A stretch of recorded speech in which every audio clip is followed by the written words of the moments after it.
C10 Talk, episode 156. Git Down 2019. I can't stop smiling. My face hurts from smiling. I want to thank everybody. That's not even I don't even know what word would beat thank. I don't know. I want to worship everybody that came. I don't know, but I can tell you one thing. I was humbled by that turnout. Damn, son. Vintage Air. Their SureFit kits are the best value and the most completely engineered AC systems you can install in your truck. The choice is obvious. VintageAir.com. Whether you're looking to replace your original steering, update those old brakes, or improve your suspension and handling, Classic Performance Products has got your classic truck covered. Check them out at ClassicPerform.com. That's ClassicPerform.com. When it comes to upgrading your truck's gauges, look no further than Dakota Digital and their wide selection of direct fit instrument systems. Hit up DakotaDigital.com for more information. If you're looking for aftermarket parts for your C10 truck, Pro Performance is your go-to source. They carry the top brands for wheels, brakes, suspension, and accessories. Check them out on the web at azproperformance.com. That's azproperformance.com. Welcome to C10 Talk, your C10 Truck podcast. Here's your host, Ronnie Welch.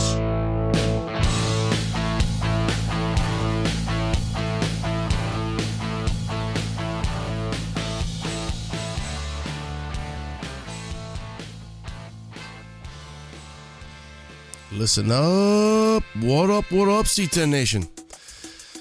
Git Down 2019. Oh my God, what a weekend. The one thing I will say is crazy is having back-to-back, so with SEMA. Usually we get a week longer, so whether that was a good thing or a bad thing, it was good because we got to be home for Halloween. But then what that did is that pushed SEMA back and pushed us up against the Git Down. All I got to say about the Git Down, damn, son. Amazing and wow, and what a weekend. I can't even explain it. It's, I'm humbled, I'm honored, I'm just joyous for Dino and the crew. So right out of the gate, thank you, Dino. Thank you, Chevy Only crew. Every one of you made an amazing event, and Krysta Chevy Only, because Dino can't do it all, and I know he wishes he could, but he can't. So with the help of Krysta and his crew, his son, his people, they do an amazing job. So thank you to all those guys and girls, and just an amazing weekend. Trey 5 and Brian Val for the Trey 5 mixer up on Thursday. Now, I did not make it, but I heard it was awesome. So I wish I could have. I just ran out of time, of course.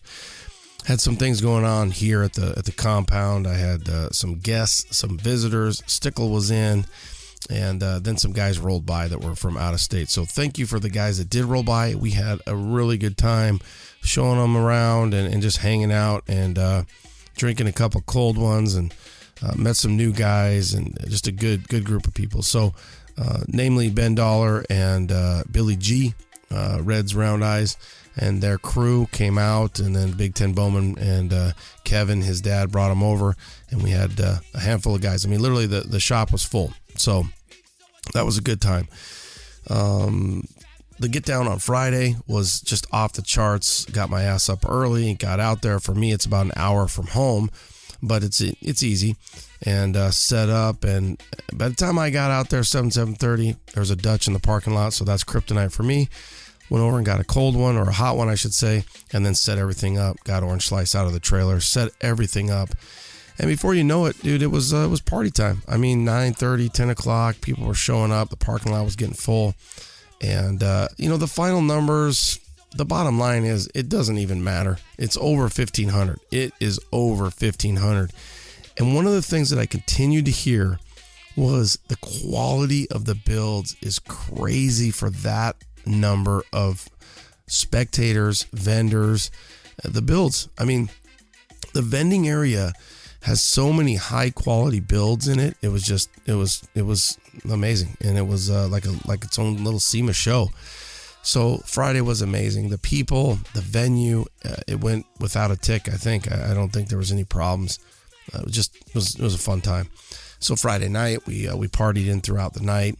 You know, you have dinner, and there's so many restaurants around now. But again, this is kind of an entertainment district is what they call it. So the Phoenix Cardinals or Arizona Cardinals and the Coyotes are right there. So they've got this hotel. They've got all the different, nice restaurants, big restaurants. So it was off the chains. And then Saturday was probably some of the funnest I've had in a long time. Now, the good thing was that the cruise didn't start till 11. So that was nice. So you could sleep in and go back to Dutch, get another coffee. The parking lot in the hotel area before we left for the cruise, again, was its own little car show. I mean, over 100. We all bailed out, work our way over to Seth's, switch suspension. And that's in Mesa, probably about 30 miles away. Another complete car show. I'm going to say over 200 amazing trucks in the parking lot at Seth's. I mean, it went from, this is an industrial complex that's pretty well empty on Saturday, and it was full. Seth opened his doors. We went in. It was elbows to elbows. It was literally the front room, the lobby was packed. The back room, his whole shop, he had some just, oh my God, the trucks even that were in there were laid out just perfect the way he had it spaced out, and his crew did an amazing job. So then in the back, you've got this huge open area. You've got barbecue, you've got DJ, you've got people, you've got bull riding, you've got just fun things going on. And then the crazy tricycle, tour to tricycle, switch suspension. And I think, Seth showed me the bracket. There had to be, I'm going to say maybe 10 teams, teams of 4. And we went right out of the gate. So the Big Ten boys, Jason Bowman, Big Ten Bowman, and myself, Kyle Truckluck, and Squints, we all teamed up, and there was a handful of teams. I'm going to say 10 teams. It was kind of just a normal, one-loss bracket style. We end up in the championship, myself, the Big Ten boys, and the Dead End Crew. I'm calling them the Dead End Divas, which you had Jason Dead End, his brother Chucky, John Oro, a.k.a. the Presidente, John Snorro, and then Terry Actafu, USA Square Body, and the mayor, the C10 mayor of C10ville, also the, C10's in the park, Waxahachie. And dude, Terry was the MVP. That little bastard, freaking his little legs just cranked, man. We found ourselves in the championship up against them. Good time. People were laughing. I'm sure you've seen some of the pics out. If you haven't, go back and check out online. I can repost a few too. But ultimately, it was fun. Chevy only had a team. Dino, little Dino. I think Johnny G was on that team. I can't remember because now that I'm thinking about it, he might have been on another team. Richie, which is Chevy only Krista's husband. There was a girl team. I hope he does it again. It was a lot of fun, and I got some bumps, some bruises, some scratches, and it was amazing. So shenanigans for sure, good times. And then you have the availability to go back. So the cool thing was we ended up doing some different cruises, and you found yourself all over the valley.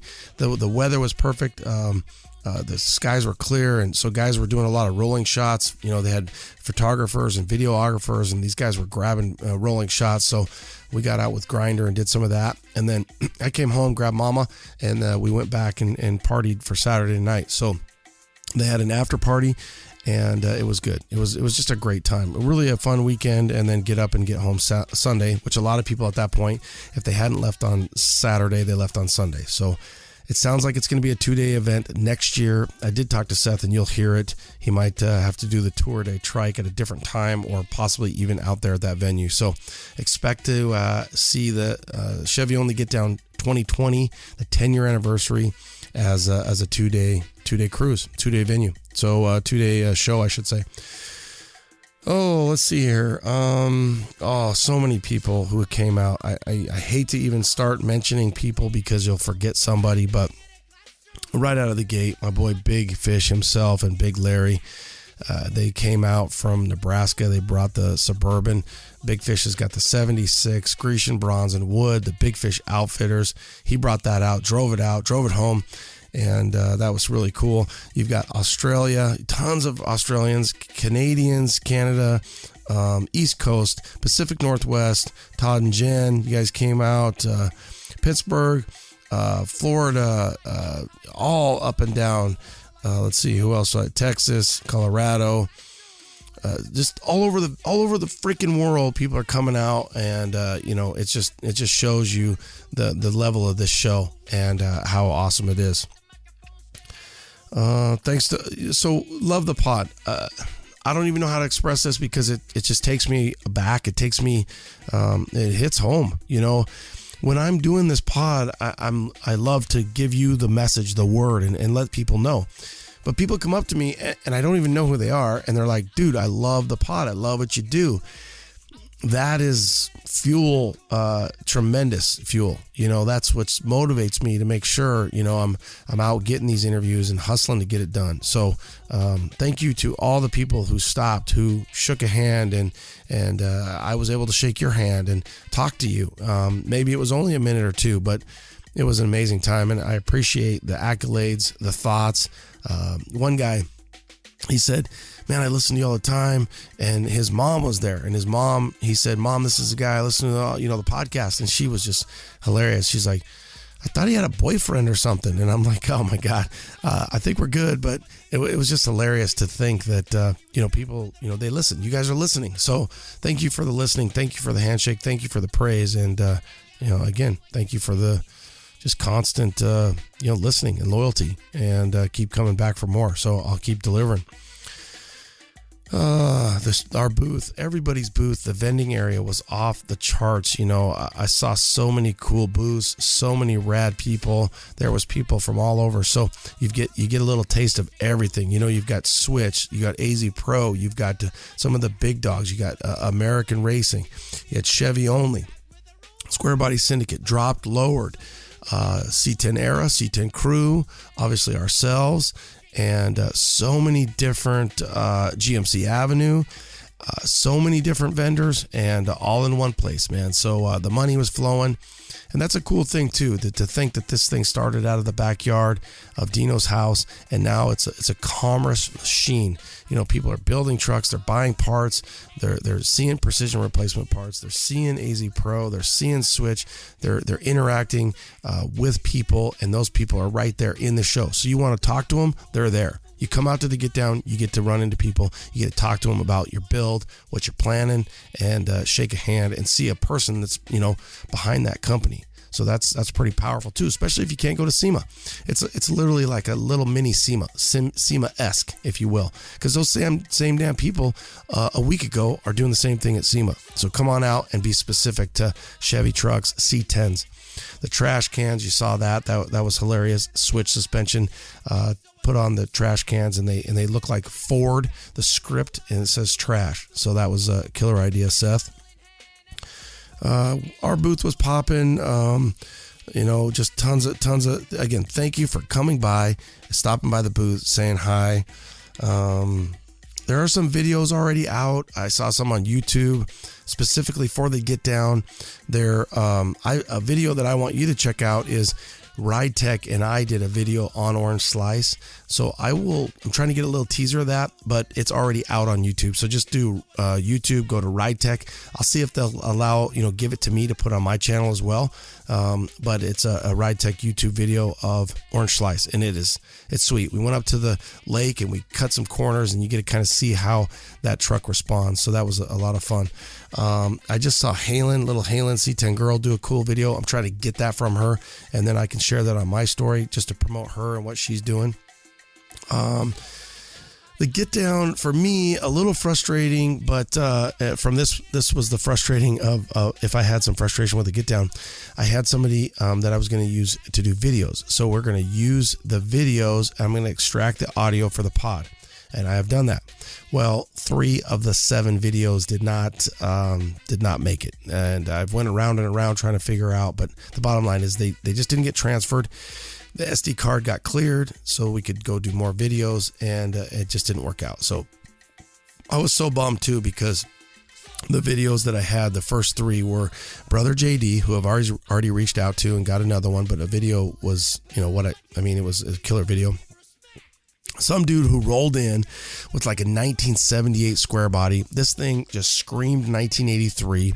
It was a pro street, like pro drag truck. He comes rolling in. It's got these freaking huge ass Mickey Thompson on weld wheels. And I don't feel like anything changed from 1983, 84, 85 with this truck. He gets out of the truck. He looks like Randy Macho Man Savage. You could tell he was like a carpenter. He's got like long hair. He's probably in his mid-50s. He's all yoked up, tanned up. And he just like put it in 85 and put it in park, man. I mean, he was just that era. I think it was about a 78 square body. And he said he was doing over 1,000 on pump gas, 1,000 horsepower. So it was just one of those different style, a different style of truck. That was a cool video, and he doesn't even have social media, so that video is gone. Brother JD and then Scott Hampton, who drives out from Indiana. A cool video. His story, I'll probably have to capture it a different way now. I thought we had it, but it's gone. So at that point, what I did was I said, screw that. I can't do anything about it. I chased down a few more interviews today. Reached out to Kevin Bowman. You'll hear that one, which is Jason, Big Ten Garage. His dad, they have that really killer 77 dually. And that's a Duramax swap. And then what else did I get here? I was already going to go to Seth and get that one, and reached out to Mike, who had some issues with his truck, and the Provost guys. You'll hear that one. And I thought Brother JD. So yeah, you'll hear some more. We're going to be good on interviews and good on time. I do have 4 of these videos, or 4 of these interviews. You can also see the videos. So we did capture 4 of them. When they get up and running, I'll kick them out on social media, and you can check them out on YouTube. Please do me a favor, take the time to rate and review the pod. I know you have to get tired of me saying that, but it really does help. We're right at about 470. I would love to get to 500 by Christmas. If you don't know what to do, you don't know how to do it, kick it on over to email and let me know, and I'll send you a way, a step-by-step how to do it. So Ronnie at C10 Talk, and kick it on over. Please rate and review the pod, share it, and let everybody know that you're listening. And let's see if we can't get to 500 by the end of the year. I think we got about 6 weeks to make that happen. Right around the corner is going to be some Christmas drives. Obviously, Thanksgiving is next week, right? So let's see here. So will I have an episode drop? I should, because you guys will be, obviously that's Thursday. So if I drop this, going over to the phone calendar, yeah, so 18th, 19th, and then 26th. So yeah, right before Thanksgiving. So I'll kick them out. I'm sitting on SEMA here. I'm sitting on 4 interviews from SEMA. So you'll have them on really all the way to Christmas. I've got that many and that much content. So I'll get those out, except for right up to Christmas. I probably won't put one out that week. So boom, boom, boom, boom. I'll get those 4 out right after this. So you'll have the next 5 weeks throughout and that'll take me to the end of the year. And then I'll be fresh for the new year. OBS Talk should and will probably become its own pod. That's something that I'll look to do here. What else was I going to tell you? I had something else on my mind here, and that made me think of it. Toy drives are right around the corner. You've got, toy drives in your local C10 club area. So obviously John Orrell puts on a big one. El Chuco Alex does one. Brian Ashley out in Tennessee does one. And I know sometimes they have a little competition. I wouldn't be surprised. Obviously C10 Club Arizona, Brian Val does one as well. So get your local C10 Club guys out there and get some toy drive stuff going for the holidays. Life's good, economy's good, people are spending money, so let's take care of those kids. It's a good thing to get behind. I think that's it. I'll let you go listen to these interviews, and I'll be back with, I do have 2 OBS ones and 2 C10 ones. I will drop the OBS ones continue just the way that I have been from SEMA, and but what I'll do is I'll recycle those once we get its own little entity, but I'll keep you in the loop on that. So please take the time to rate and review. That's a huge one. I'm really pushing that. Do me a favor, get on there, rate the pod, iTunes, and have a great week. Do what you do. Stay out of trouble. Late. What up? Still cruising. Getting a little later in the afternoon. Weather couldn't be any better. And we have Chris Slingluff. There you go. From Good job. Glendale, Arizona. Beautiful 1971 K10 4x4. So for us, C10 Talk, we don't always see the stuff that goes up. We always kind of, a little bit more down. And this will stop you in your tracks. Has that been something that you've kind of noticed this weekend? Yeah, it's been pretty entertaining meeting all the different people here as far as the colors and stuff. When I got the truck, it was green 40 years ago. Nobody had green trucks back then. And guess what? Went back to green. So did you actually get the truck 40 years ago? How long have you had the truck? 40 years ago, April 18th, 1979 is when I bought it. I paid $3,200 for it. The day that I was supposed to pick the truck up, I got laid off from construction. Lucky my loan officer, Valley National Bank, co-signer my mom. Everything went well. 40 years later, still have to get the pickup. Valley National Bank. Tells you how old I am. You're going back. You're going back a ways. That's definitely the 80s, or like you said, April of 79. So at that time, you're stressed out. You got the truck. Now you're here. You've completely done a full restoration on the truck. It's absolutely stunning. How long did this take? It was about 2 years, I guess. Drove it pulling a boat, camper on it. That's all we did when I first got married in 1981. We used it every day. I drove it to work every day. And then, probably about 25 years ago, I parked it, put it in my shop. Didn't know what I was going to do with it. And then 2009, I just started to start tearing into it and start restoring it. And that's the results right now. A fun project. Did you ever think you might sell it or anything? Or was it always like, this is part of me? Yeah, I can't sell it. It's part of me. I can't, but, you never know if somebody comes up with a wad of cash, everything's for sale, but a lot of sentimental.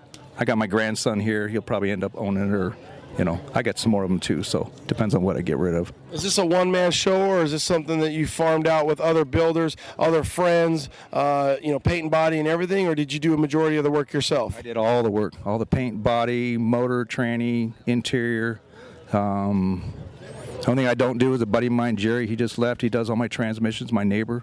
Pretty much do everything on my own. What we say to that, Chris, is, damn, son, that is a lot. You painted this beautiful truck? In my garage. I remember we got that hailstorm probably about 10 years ago, and my brother-in-law does all my painting and stuff. And I decided to make a paint booth in my garage on the outside of my shop, so I'm going to give it a try.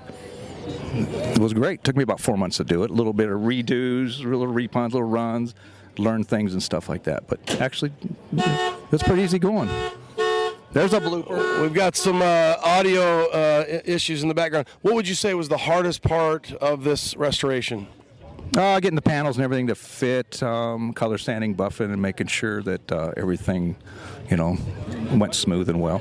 Probably the biggest thing is just getting it together without nicking it and things like that. What was the funnest part? The whole bill was out. Being done and driving and enjoying it. You got a name for this thing?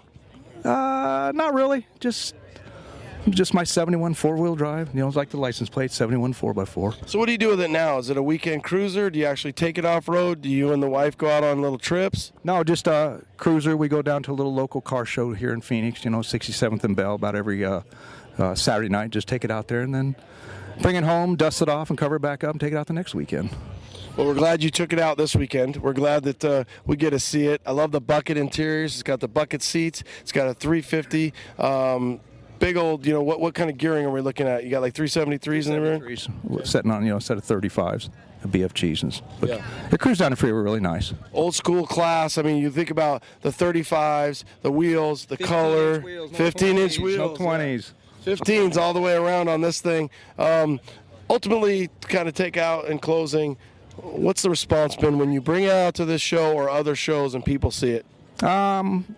Kind of like a little wow factor. They like the green. Like I said, at first I didn't like the green, but then it really popped, and I get a lot of response because of the green color and stuff. So, like yesterday, I took it to get gas in it. I couldn't get away from the gas station. A couple guys were, which was really cool. Kind of pumps you up a little bit and stuff. For sure. It's one of those things as a kid for me, growing up in the 70s, and like you said, for you, it's like the old avocado. We had avocado refrigerators and I wouldn't say microwave because we didn't have microwave, but, oven, and then Mom was getting the Tupperware, so it was either the yellow, the orange, or the green, but you've got to keep her here. It's beautiful, and I'm glad that you not only restored it, but you've kept it in the family, and it's just an amazing vehicle. So, Chris, thank you from Glendale. Thanks for taking time to us. 2019 Dino's Get Down. Chris, thanks for your time. Thank you. Thank you for the interview. Thank you. All right, so we got the Canadian boys, eh? Boy. Now, you guys had the first get up. Yes. Get your boner up. Yep. I don't know if we can say it on YouTube, Get it but up. get it up, eh? So, how did it go this year? Went not too bad. We were both busy, but we still had about 60 guys show up, and it was a good time. Nice and relaxing. Wasn't too crazy running around. We just had the 1 day show, and Now, where was the show this year? Last time it was at your shop, Didsbury. Yeah. Okay. It was at the This shop. is White Rob, by the way. Tipton, Tipshit, Eric, Darren, Classic Chev. Yeah. Where it was at the shop It was again. at the shop again, yeah. And how was it? It was good. It was low key. No flyers, no just word of mouth. And no shirts, no service, yeah. Yeah. was So the one thing that's really cool about these Canadian guys is they were all kind of huddled up. They drove down here, some, and then as soon as I said I was going to do something, all your buddies bailed, and they don't want any part of this. I know. So what do you think about? I mean, what's your impressions about this year's Get Down? Oh, this is pretty crazy. Like I don't know how many are here, but it's going for a while. Well, they said I just ran into Dino and he was thinking 1,500. They gave out over 1,500, so that's remarkable. Will you do the Get Down, the Get On Up for the third time? Absolutely. We're going to go full bore this year, I think so. New venue. Hold you to it. Hold me to it. It's on the Insta-Wiener and on the YouTubes. Hopefully you come up, though. Yeah. We got to get you coming up. I'd like to come back. I loved it. I had a great time. Yeah, if I go, then you get it up. Yeah. They have pills for that, you know? They have pills for that. Yeah, absolutely. I've heard they're blue. I've heard. My friend told me. Maybe we'll share one. Or two, maybe. Well, if I get up there to get it up, then I guess we'll have to get it up, and then I'll have to share one. Out and Yeah, well, Stickle, I don't need the blue pill. With you, I may need the blue pill. Okay, so we've covered that. Now, there is a blazer that's up in Canada. I haven't even been drinking. What the hell is going on with your blazer? It's moved shops now. So. I mean, it was in your garage forever. Now you brought it out for the Get On Up, right? You teased us, and then that was like 2 years ago, and now you're still teasing us. What's going on? At least you guys talk about me then. We talked about you before. Well, no, you didn't even know who the hell I was until. No, I've known you all the way back from the forum days. I just had to put the blazer with the person. Exactly. Yeah, that's why we got these things, so we know who we're talking to. So you guys brought out some of the boys who all bailed on you once I put the mic and said that we're going to do the video. When you look back and you guys came down, how was the trip down? It was good. We drove straight, so it was a little bit of a drive, but we had a couple issues, but nothing major. But yeah, we'll do it again. Maybe I will bring the blazer one. I think you know somebody who can work on it if it breaks down. What was the issues? that's a good question. We're tired of working on shit, so we just decided just to put oil in it and go. Yeah. Yeah. We just had enough of cars for a little while and just burned. The issue was there wasn't enough oil? It's just pushing it out of the motor, so. Oh, you got oil pressure through the roof or whatever? I guess. What kind of oil pressure problems we got? It don't like to stay in the motor, so it just pushes it out. So. Well, and all over the front. And all over the truck. Even better. How good do we have it, right? So, one of the things is you guys put on a show. The first year, let's just say there was 100, maybe even a little bit more. Yep. And then maybe this year, not as much. But we get to come down here, and no matter what, you guys are welcome. Everybody's welcome. And there's 1,000, 1,500. The scenes is great. Next year, we're going to have the 10-year, and it's going to be even crazier. You guys come down again? Oh, yeah, definitely. Okay. Yeah. So no matter where you're from, if you bring a vehicle, a truck, obviously, a C10, a Chevy truck, or not, you don't have to. You can come out, enjoy the festivities, the people, the atmosphere, and honestly, what it'll do is it will motivate the crap out of you, if you have a blazer in hiding or not, to get your build done and come on down to the Get Down and think about getting on up to the Get On Up. So, Tipton, thanks, brother. That's right. Darren, thanks, brother. Late. USA Hot Rod, Randall Flanagan out of Wickenburg, really, right? So Wickenburg, Arizona, and if you don't follow him on social media, you should. If you need truck parts, he's in the truck parts industry. So real American metal. This guy finds it. I don't know how he finds it. but he does. So I would say mostly like a Tri-5 and then the early C10s is your specialty? Yep, mostly Chevy trucks, but a little bit of everything. Okay. Pretty much 60s down, so. 60s down. How did you get into that?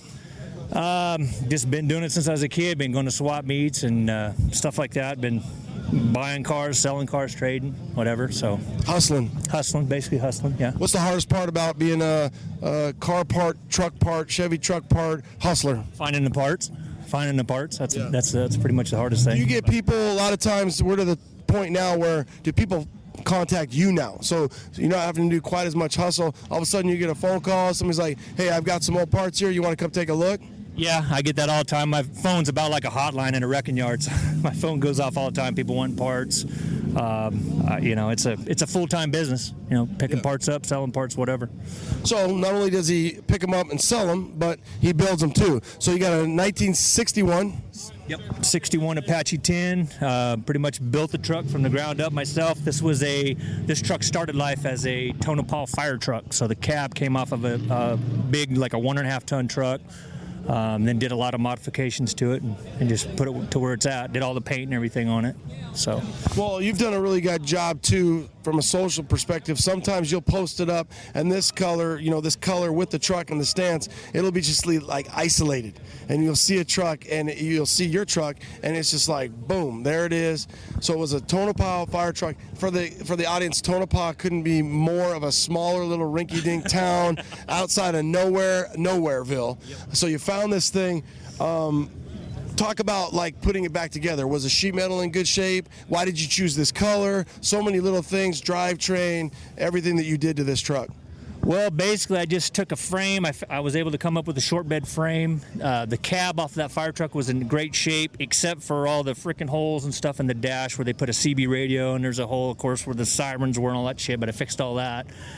But the reason one thing that I did is cut the dash out and put the Impala dash that's in it. So this is the dash is out of a 5960 Impala. So I took that dash, shortened it up, narrowed it, fit it in there, and relocated the steering column, made the steering column work. And actually, I think it came out pretty decent. So I'm happy with the dash and how that came out. Color-wise, this is just a color.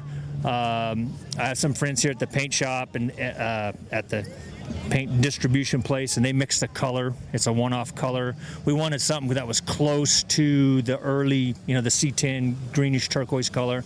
So we went with this. This is what I thought was cool.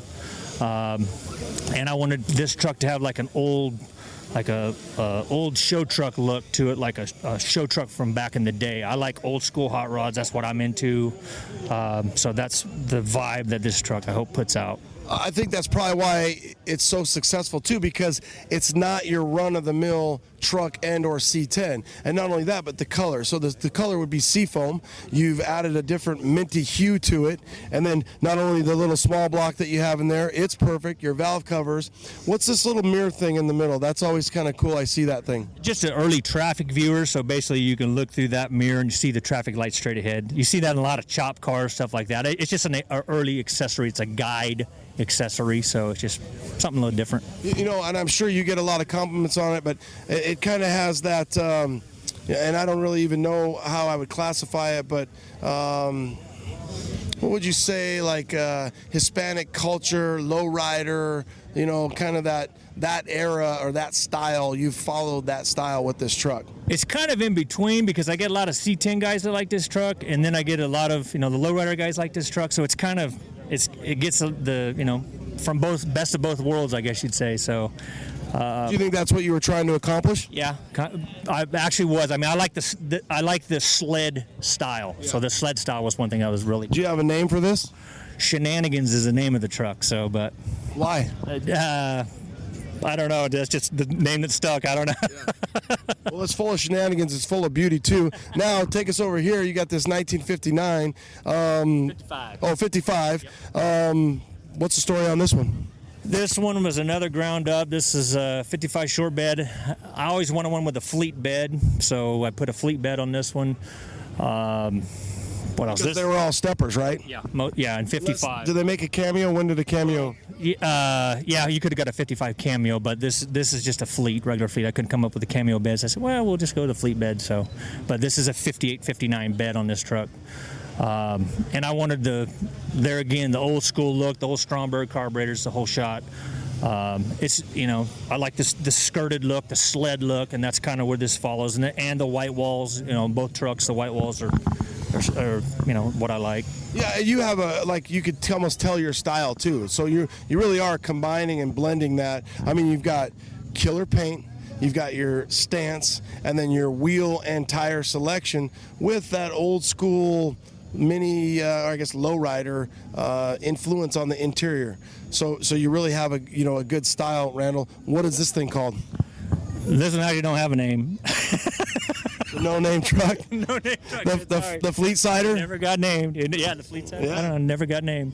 So from a perspective of you getting back to parts right now, you're hustling parts. You make a living selling parts. If you guys out there need American, US of A, we're pretty dry parts where he's located. I'm sure you go all over the country.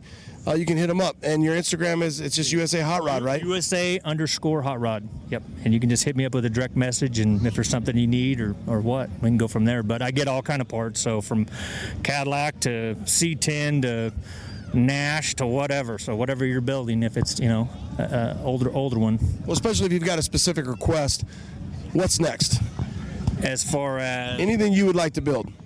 Right now I'm working on a 59 El Camino, so that's I'm anxious to start on the paint this week, so I'm getting some of the paint done on the dash and other stuff like that, but it's a 348 tri-power car, so I'm excited to get that one rolling. Is 58 the first year of an El Camino? 59. It's a 59. Oh, 59, and that is the first year? Yes. Okay, 59 El Camino. So, cool, we can't wait to see what you do. Obviously, your style, we'll see if you keep that same mantra kind of going. Yep. Randall, USA Hot Rods, check him out on Instagram, and if you need parts, hit him up. I need to give Trevor at Gas Boy Customs a little shout out in Canada, because he was supposed to make it here with his truck and he didn't get to make it, so I had to give him. Way to go, Trevor. Now, did they drive down and they weren't able to make it? No, he just didn't get his truck done in time, so he was really close, but he'll be here at the next one. So 2020, he'll be here. Good luck, Trevor. Thanks, brother. C10 Nation, let me tell you about my buddies Travis, his dad Jack, a.k.a. Dad, and Nick. They run Pro Performance, AZ Pro Performance. They're active in our community. They're C10 guys. They're always working on new stuff, like their new suspension line, React Suspension.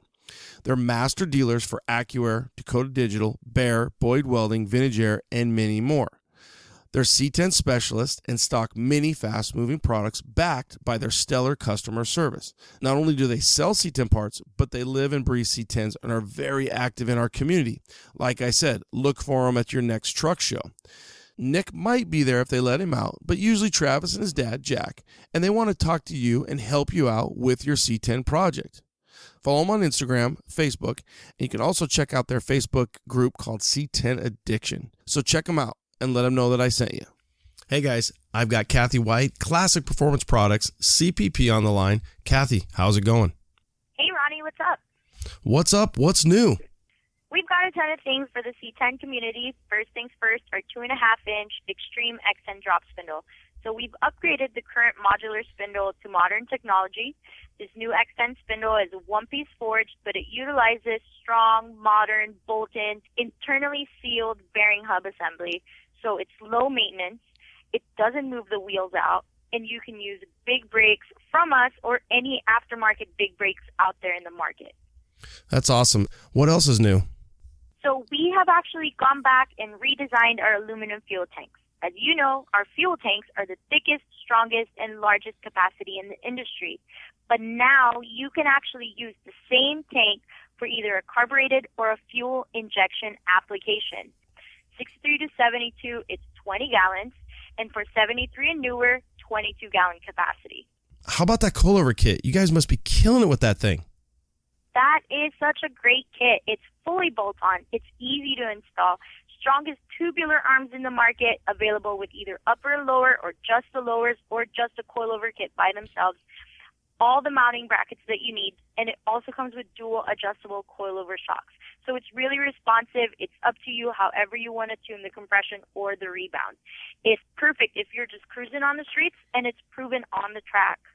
Well, that's what we like. So if you need spindles, the new X10, fuel tanks, coilovers, they've got it. Classic Performance Products, CPP. And don't forget, use code C10TALK, C10TALK at checkout and save 10%. Thanks, Kathy. Thank you, Ronnie. All right, way of cheating. If you ain't cheating, you ain't trying. And I don't know, man. I think Terry was the MVP, but the first annual Switch Shenanigans, whatever the hell, trike race, the Dead End Crew smoked it. Team captain Jason, Dead End Garage, Mississippi, Pimpin' Lishy. What do you got, dude? What was the strategy here? Rubbing is racing. You ain't lying. You guys were doing a lot of rubbing. In your room last night, or okay? Yeah, it's a little bit. That's a little bit here. Yes. No. So you guys assembled this team. Now, how did you get USA Square Body man Terry on the team? Because the C10 mayor of C10ville smoked it. So he was a ringer that we had. It cost us a little bit, but we was able to persuade him to be on our team, and looked like it paid off.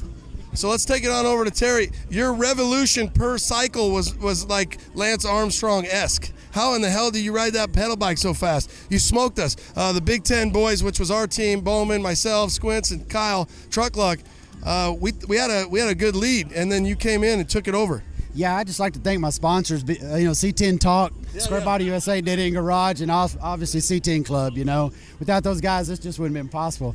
No, man, we're just conditioned, and I can see that. We had it, man, and we had a strategy going in, and I think we executed flawlessly. Now, what happened in turn 4 with you and Justin? It didn't look clean. You got John Oro. They were talking about rubbing his racing. You guys were trying to kill each other. Yeah, no, it was good, guys. Very competitive. I appreciate him not putting me in one of the Ford trash cans. It was good, man. Right till the end, brother. The best one ever. If there would have been a wall, there would have been people putting one another into the wall. Came down to the end. I don't know, man. What do you guys think? The shenanigans on Saturday. Think about how many people are here right now, and this is just from yesterday's leftovers. It's been a killer show. Oh, dude, Dino and his crew knocked it out. We're really stoked about it, and I'm blown away. We had a blast. What are you going to do with your prize money from today's victory? Probably buy year supply of horchata. And then I want to thank, obviously, Seth from Switch Suspension. All of us get that CVT tank set up from AccuAir. Really, we didn't even expect that to come with us. On top of the cash prize, that's awesome, dude. Thank you. AccuAir CVT, you're getting that. You're getting the cash prize. Do you want to just keep laying it on? Because we got the close second. What do we get? $2.50? No, I think you guys are set up with, what was that? The Red Solo. the Red Solo Cup with the change. All right, the team captain for the second place team is here. We need to break down the strategy. What the hell happened? So, we sucked. Well, I don't know that we really sucked. I will say that Squints is on and off the pedals and those freaking legs. I was like, dude, my God, did you see that? He's got short legs, but there's. All right. Hey, but look at how aerodynamic. We got some craziness going on here. Their testament to New Balance for all you young kids out there wearing, the Adidas. Absolutely. The bottom line is, you guys, combined age was not only the oldest. You guys still came through. So I don't know if it's just the smartest and the oldest kind of combining all that experience. Jason, your crew, you guys this was fun. You guys killed it. Thank you. The C10 group is just awesome. Are we gonna have this at the crawfish race now? Are we gonna have some kind of shenanigans? Yes. The Crawdaddy 500. Well, that's a whole different ballgame. All right, guys, we're out from the first annual Switch Shenanigans on Saturday and the tricycle race. The Dead End Crews smoked the Big Ten boys. We out. Late. All right. I talk about a personality, somebody who's as big and strong and sexy as he is looking, none other than Brother JD. We had the time to do some video. It didn't work out. I lost it. I reached out to him. I was like, listen, dude, I need some love. And the community that we have is so amazing, and he's stepping it up. So I appreciate it. Welcome to C10 Talk, the C10 Nation, and a little post Git Down love. Welcome to the show, brother. Man, dude, it's a total pleasure. And that big opening you just talked about, I figured that's on your bio, man. I'm sure that's what I read about you, all that stuff. But no, it's an honor to hang out with the king, the president, the main man of the whole C10 Nation, the C10 movement, the C10 everything, man. So, yeah, it was cool to catch up with you at the big show. And, yeah, I'm here for you, man. Well, it's an honor to be here, buddy. An honor. Well, I appreciate that, and what a cool time and a good experience to have you out. And what did you think about the Get Down? And you brought the ambulance, the 1962 Suburban / conversion. So let's talk a little bit about you rolling through the whole grounds on your bike and checking it all out, and what you thought and your impression from somebody who sees a lot of things. Well, you know what? Here's the thing. So. The past couple of years, I've seen posts about Dinos, and I was thinking, man, that would be a cool thing to go see. You know, I'm not like the super C10 guy or anything like that, but after I got done putting Moose to Ambulance together, I thought, man, I'd really like to hit it. So I actually planned it almost a year ago that when I finished the truck, I'd roll across the nation, you know, pulling a travel trailer with my girlfriend wife, and then, you know, head back west, hit SEMA, and after SEMA, hit Dino's, and that's what we did. And so let me tell you, whoever has never been to Dino's, you got a C10 or any of those Chevy trucks, boy, I was blown away. It was giant. I mean, giant. And I couldn't even get near Dino. I never even met Dino. I saw him. He had a crowd around him half the time. So I was rolling by, and I finally got a little break in there. I got that handshake and said, hey, man, I just want to say, great show. Good to meet you. And he thanked me, you know, for coming out, and off we went. I never got to talk to the man, but what a big gathering. And the top of the truck world, everything was there, you know, big seat 50s or whatever them daggone square ones are, the big ones. I really like those. And you know, all the lower trucks and all the years, and man, just blown away by the quality and the cool people, as you know, that are out there. So yeah, I had a blast. I was just literally blown away. It was huge, giant, cool show. And you were all over the place. I saw you running around with your microphone. Oh yeah. Camera. Yeah, people say, what do you do for working out? I'm like, I just freaking chase interviews around. But, you know, and that's what I love to do. And just like you know, interacting with the people, you know, your show. So for the audience, Wrench Wars, JD had me out. That was a blast. And then obviously going back to El Rey's garage. So definitely he's got some, you know, TV, if you will. I was going to say boob tube, but that might be taking it too far back. But he's got some TV time. One thing you said right there, I want to capture that. You said, you know, you're not necessarily the biggest C10 fan. You've had C10s on you've had C10s on your show, but what I think you're an automotive culture, automotive fan, and it's cool to see somebody like you come out to this and then you know, be impressed or blown away by the movement. Absolutely. No, you know, C10s. I had my daughter. I think she's. I'm giving my age, but I don't care. She's 28. I bought a C10 when she was 5. I got pictures of it. It was actually a 62 back in the day before it was before Craigslist. We had, I want to call it, it wasn't the penny saver. It was, the recycler. So the recycler came out every Thursday morning. I got a recycler. I found the truck. I was looking through it at my job, and sure enough, there's a C10. So I picked it up off this lady, original owner, 62, $400. So I towed it to the house and started fooling with it. And that was my first C10. And what was cool about it, it had one of those metal caps on it, right? So she said, yeah, we used to go with my family and camping trips, and we used to camp out of it. And it was just sitting in the yard, original orange with the white stripe. You can kind of picture it. But it had one of those metal caps, one of those old camper shells. And so anyway, I distinctly remember pulling that bad boy off. I sold it for $75. It's probably worth about $600 right now. But I pulled it off, and underneath the carpet was the original black wood with a date in it, and it never been touched. It was never a plumber's truck. It was never a carpenter's rig. And I was so impressed with that truck, and it had a little 283 in it. And I think it had power glide. I'm pretty sure it was automatic, and got it running. Anyway, that was my first C10. So I've been fooling with them for a little while. I had a 65 GMC with the 305 big block V6, they call it. That was a cool one. Anyhow, so I don't know how we got off topic, but man, just my C10 experience it's been around for a while. I enjoy them, and you know, it's cool to see what's become of them, because that truck for $400 back then, completely stock and straight, that's a good, probably $3,000 truck now, I would say, but more because it's all stock. Oh yeah, but, I would say even more. What was cool about was hearing about Yezi's that white one that's got 6,000. I think it was 6,000 miles on it, if I'm not mistaken. Is that right?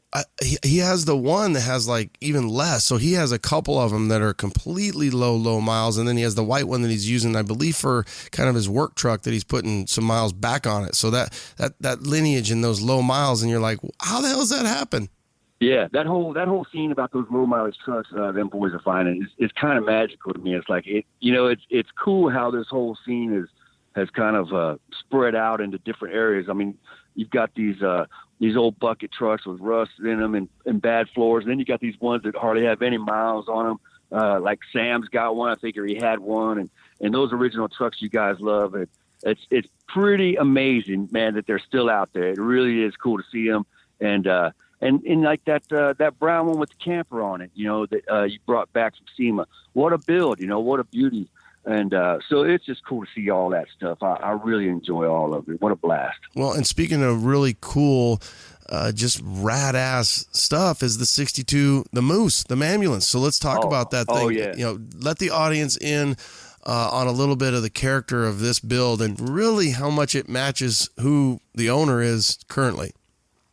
Yeah, well, here's the thing, man. It's like I've done lower trucks for a while. I was looking to do something different, but really the thing behind Old Moose, the Mambulance, is that I knew I was going to pull a travel trailer. My wife and I decided, hey, let's do our production scene on the road. Let's see if we can take wrench wars on the road, even L-Rays. Maybe we'll do a nomad build or something, and get out of LA for a minute. So anyway, the idea was to build something that would hold my tools and my welder and be able to lock it up. So I was looking at maybe an old school bus or a Brinks truck or an old military ambulance, something that I could lock up like a panel truck or a panel truck. And so once I figured out the wheelbase of the Dodge, the reason why I picked the Dodge is because I really wanted a Cummins, I wanted four-wheel drive, and I wanted a dually. So as soon as I figured out the wheelbase of a single cab Dodge, I started looking for bodies that would fit on it because I really didn't want to do suspension swaps, axle swaps. I wanted to be all stock underneath so I could pick up parts on the road or whatever. Simple build. I don't like to go. I'm a really simple guy. I like things plain and simple. So that's how it came about. I figured out the wheelbase of the Dodge was 134.7. And the wheelbase on a 1-ton Chevy panel, which is a C30, is 133. So I figured less than an inch and 3/4 difference, I could make it work on the frame if everything works out well. And I took a chance on it. And so I found the Moose, the Mambulance, all stock. He had actually already had a change in his engine and transmission. Somebody put a crate 350 in it. Somebody, changed the tranny out. It used to be on the column. And anyhow, so it'd been messed with before. And once I got it and drove it, I pulled the trailer with it and I did a little camping around the West Coast with it. It was cool, but I knew that I was going to change the rear end at least because I could only go about 52 mile an hour. Had 513s in the back, Detroit locker, gnarly rear end. But it was used to pick up broken loggers, up in the mountains of Washington State. And that's where I picked the truck up. Anyway, long story short, guy had it up in Washington State, talked to him on the phone, emails, this and that. I ended up getting a one-way ticket with my wife. A couple of plane tickets, went up there, saw it. It was what I thought it was, up in the woods. The guy had it up in there and took good care of it. And I drove it all around stock. I was still looking for the Dodge that had that platform. I finally found the Dodge in Sacramento with a busted up, ugly old body, but it had four-wheel drive. It had my Cummins. It had my dually rear end. It was a perfect platform. And so I picked it up on the cheap. Bad transmission. I knew I was going to put a stick in it. And anyway, I know I'm rambling, but that's the story of Moose the Mambulance. I picked up the Dodge, swapped out the bad tranny, put a stick in it, and drove it for a couple weeks just to make sure that a body swap was feasible, that it was good enough. Because between you and me and everybody else, the Dodge had 458,000 miles on it. And so the word on the street is those Cummins are good for 1 million miles. And I took my chances. I didn't see any heavy blow by on it. And I thought it sounded good. It didn't scare me. So I rolled the dice.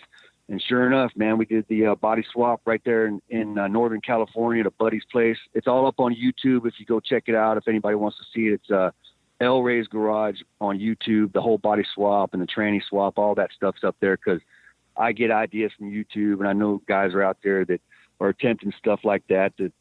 Anyway, pretty easy, straightforward swap. And I got blood fit, had to do a little cutting out of the back of the grill area. But other than that, mounts moved around, welded on, fresh energy suspension bushings, South Bend clutch, new tranny from Summit. Away we went, boy. So I pulled the travel trailer starting in July, went all the way across the country to West Virginia, and then came back to SEMA, and then hit Big Dino's where I saw my buddies. That's you, man. Oh, that's a journey, man. I think, one of the things that unfortunately the video didn't take, I'm going to get a picture from you, but is, it's almost like a little bit of Bullwinkle on there, right on the front of the hood. We were sitting there doing the interview, and there's the old moose. Dude. And the story of how you got that moose and then decided to put that moose on the front, the hood ornament. Yes, sir. Yeah, break that down for us. It's a classic, man. Well, first of all, Moose's name came because he's kind of a dog. He's kind of a big, goofy-looking, big workhorse. But he's bigger than a mule. He's bigger than a horse. I mean, he's a serious moose. Kind of on the homely side. That's him. So Moose was perfect for him, and he was no longer an ambulance. Actually started life as an ambulance, but he is now a man-balance because he's so manly. So anyhow, he's manly. So what had happened was, and let me tell you a quick story before the hood ornament. First of all, you got to know that they never built a 6-lug panel this long. So it's a 1-ton, it's a C30. It's a little bit longer than a regular 6-lug or 8-lug panel or Suburban. So this thing started life as a panel truck. It was converted into the ambulance in the 60s by a coach builder out of Memphis, Tennessee. So if you wanted a hearse or if you wanted an ambulance, you have to go to a coach builder back in those days. And so that's kind of interesting facts for them C10 guys or ambulance guys. Some people are into that stuff or hearses, but the Challenger Corporation created the Centurion ambulance. I've still got the stickers on the inside, and that's how he got his side glass and the red lights on top. The red lights on top in the front are actually, I believe, of a 58 Pontiac tail lights, which is kind of cool. But so let's go to the story of the hood ornament, if you will. So here I am at a buddy's place, cleaning out the garage, getting ready to do a yard sale. And one of my buddies has this ornament in his hands. I'm like, dude, let me see that thing, man. And it's a full-on moose head, man. It's a moose head, and it's perfect for a hood. Dude, what are you doing over there? You drinking beers already? You can hear that?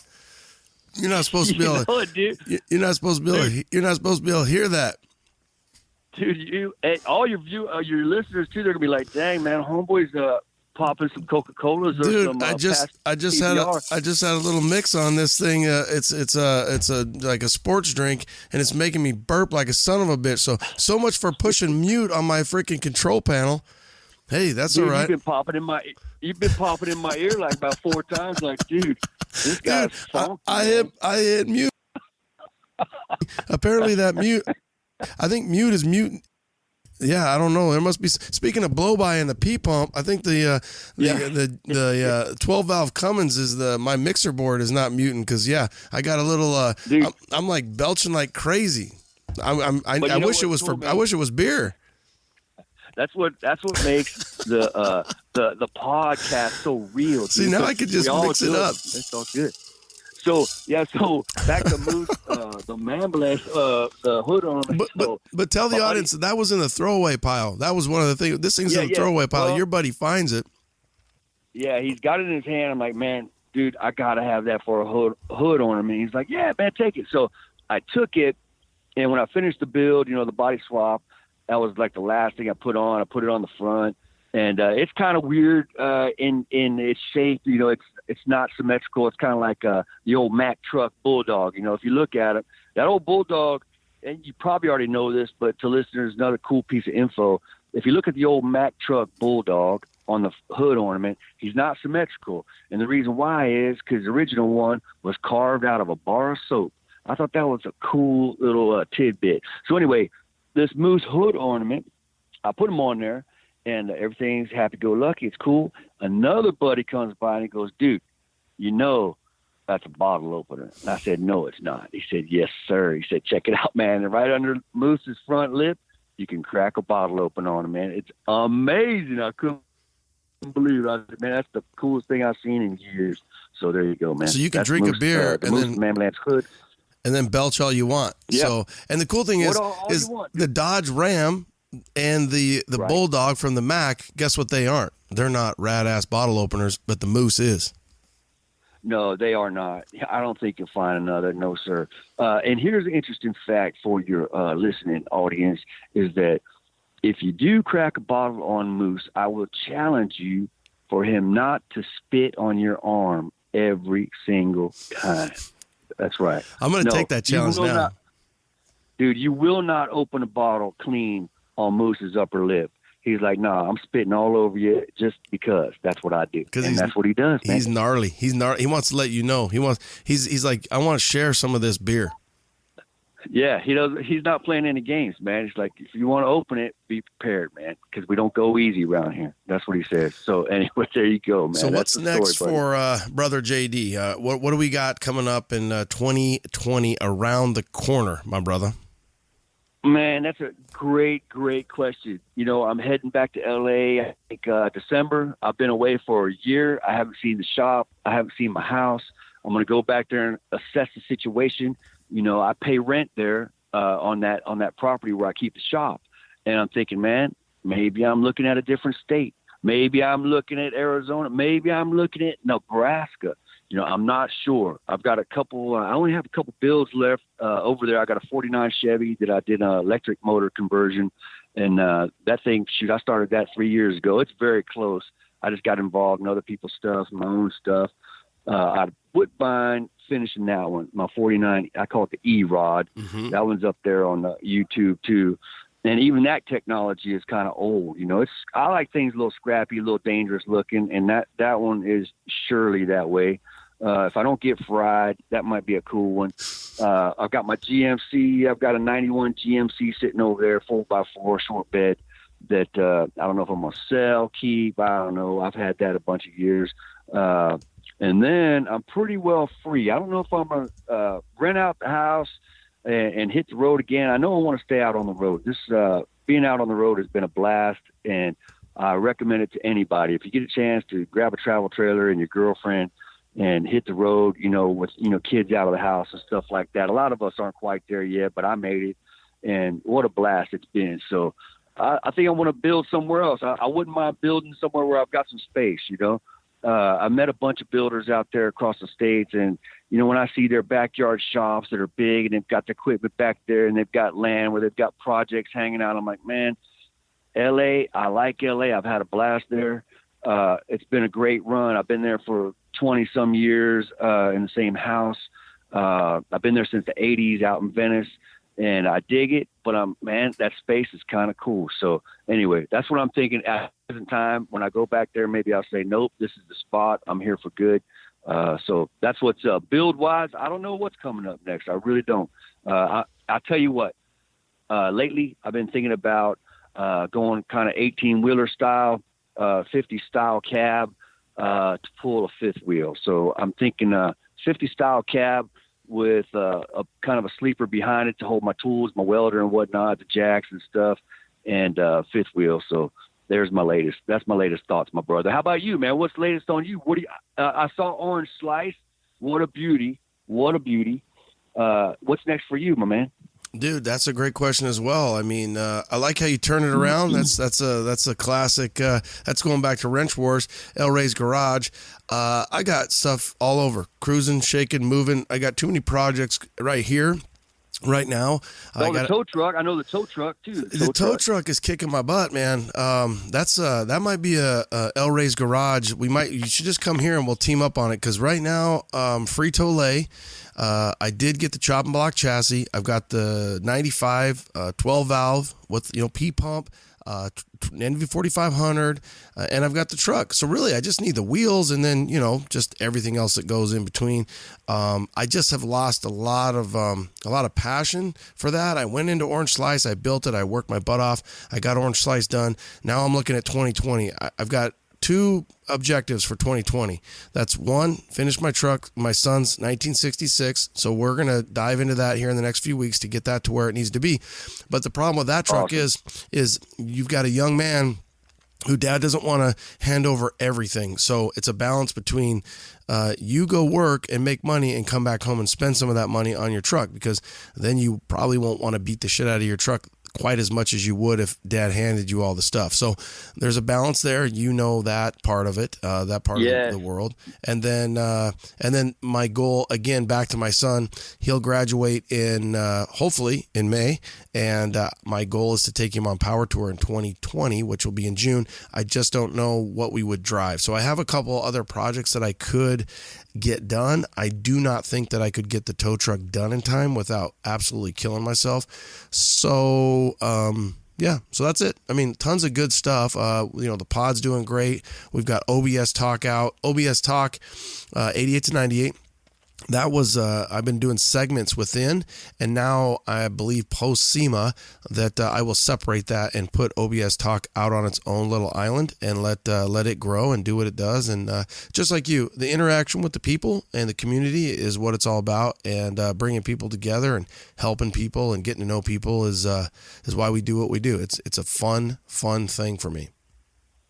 Well, you're killing it, man. You are just killing it. Everybody loves you. You got your finger on the pulse of all of it. That's for sure. It was cool to actually be there to see it live in person.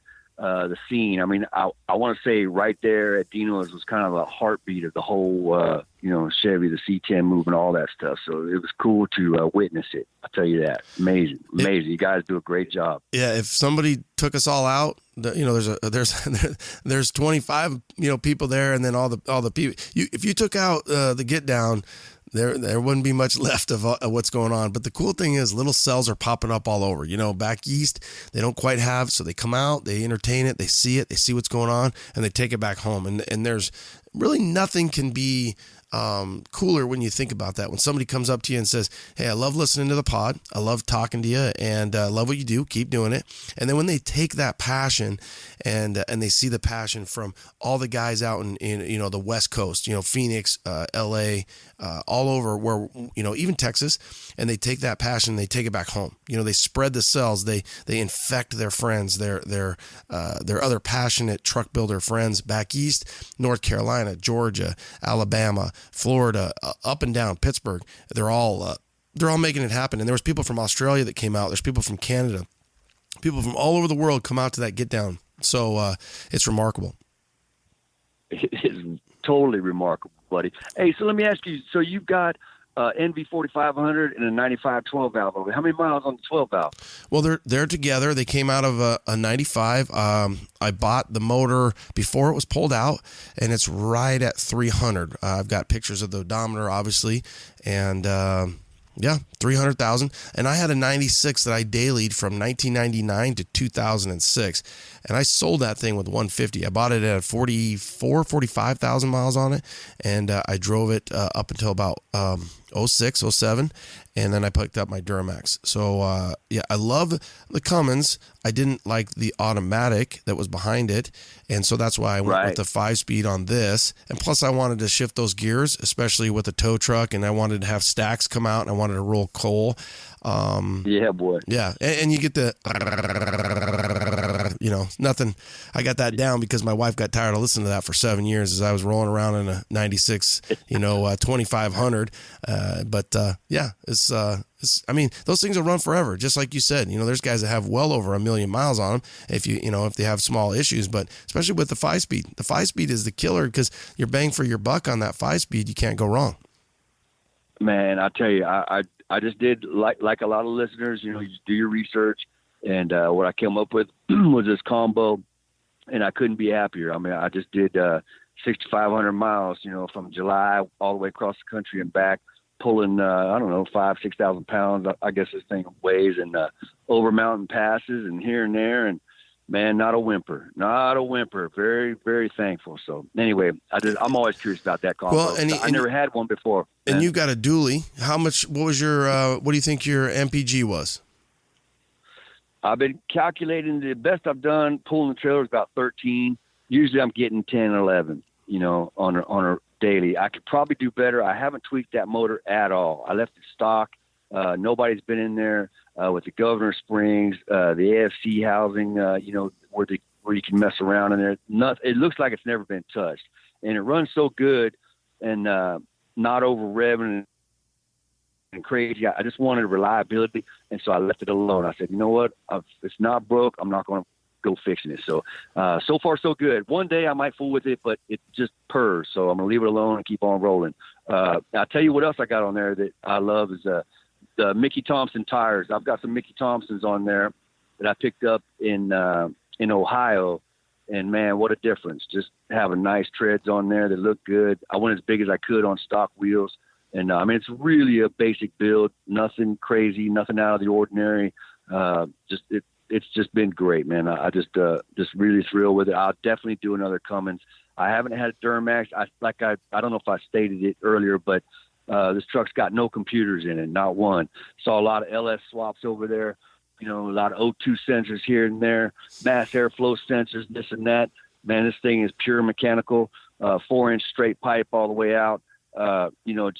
I'm digging it. I'm really digging it. So I'm thinking about that 50 style cab next, 18 wheeler. And I don't know if I'll go 4-wheel, cause I wanted this thing to be able to go anywhere, but I might go street with a, regular old, no differential up front, just a 2-wheel up front. And anyway, we'll see, but I dig that Cummins, boy. Well, what I'm going to do, and I don't know if you saw it at SEMA, I'm going to go SEMA 3 years ago, and I'm going to hook you up with the Laid Back boys. That's Hondo at Laid Back USA. They had an ambulance, Wambulance, Laid Back ambulance in their booth, and it's an orange 70, 71, 72. It's orange. It's in amazing shape. They pulled it out of a mine in Montana or Idaho, and they put a 12 valve in it. And they have, with a 12 valve, you really can't tune it, but it's a 1-wire pull. It's a pull to open that up, and they've got that. So yep. I'm gonna hook you up with those guys, so you can reach out to them if you choose to try to tune that from that 1-wire pull. I'm gonna let you go, brother JD, El Ray's Garage. If you guys are listening, go over to YouTube. My voice is cracking. El Ray's Garage. He just dropped 2 weeks ago. He dropped phase 3 of Moose the Mambulance, and then he's got some life on the road stuff. He's been traveling for a year, 6,500 miles. The things that he does in and out, and I guarantee you'll learn something. I'll guarantee you'll laugh, and I guarantee you'll have mad respect for this guy after you get done watching some of this stuff. Hey, Ronnie, I appreciate you, buddy. Man, you keep doing what you're doing. You're just killing it, and we all appreciate your pods, your talking and all that stuff, man. And I really appreciate you having me on there and having the time. And I'll see you around the neighborhood, my brother. Okay, brother. I'll talk to you later. Peace. Okay, man. See you, man. Good people doing great things. We got Flying Low Mike 831, his killer dually, crew cab dually out of Salinas, California. And Mike, tell us a little bit about the journey for the 2019 Git Down. You guys came out from Salinas, you and the crew.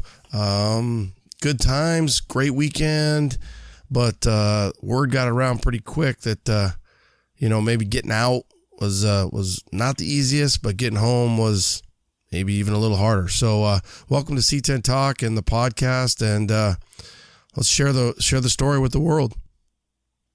Thanks a lot, Ronnie. I appreciate you having me on. It was like everybody planned to be out there. Dino's Get Down 2019. It's the must-see show. Myself, C10 Lifestyle, C10 Street Style. We made our plan to get out there, have a great time, take the dually out. It was built by Todd over at Lowboy Motorsports out in Mesa, Arizona. So we wanted to kind of get it back out there, let people see it. It's had its appearance on IG. So definitely wanted to get out there and have a good time. I just did a fresh rebuild on the 454. So it was kind of its main, its first main voyage. Kind of did our work through on it with the engine, and everything seems to be fine. So we made the trip out Wednesday night, try to catch up with Drop Lowered and the rest of the crew coming down from up north. Meet up with them down in Cabazon, out there by Palm Desert, California. Probably about it's a 5.5 hour trip for us. So we were about 4 hours in. Started having some issues with the dually, some hesitation problems. Kind of pulled over, did some troubleshooting, saw that it might be the fuel pump, but we pushed on and got to Cabazon Wednesday night. Thursday morning was at the local Napa, replaced the fuel pump, headed out on the trip to Phoenix, but unfortunately the fuel pump crapped on us again. So we were talking to PacWest Performance on the phone, and the guys, super cool.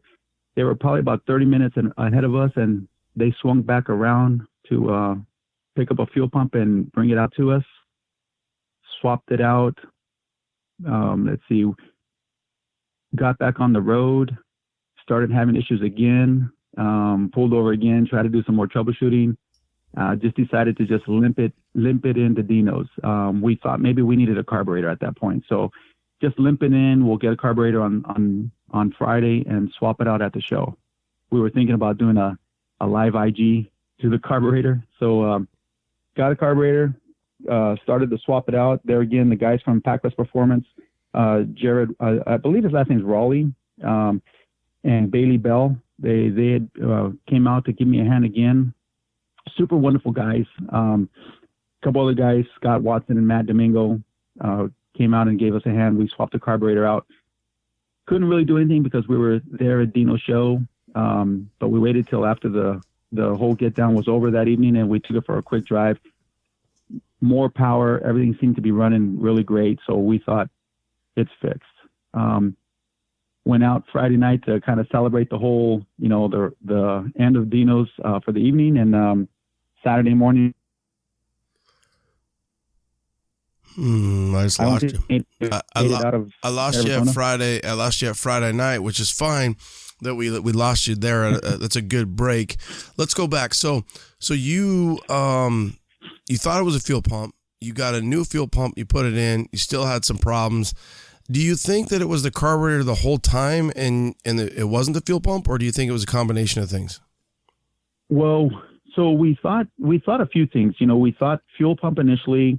We thought vapor locking, which we thought a kink line, just everything that could possibly for some the hesitation, and it just kind of we came down to the conclusion carburetor, just for the fact that there was a lot of gunk buildup, and being that it was starving for fuel, we just figured and the carburetor it's not a new carburetor, so we decided to just, bite the bullet and change that part out. Did you have a fuel switch, or are you running two tanks?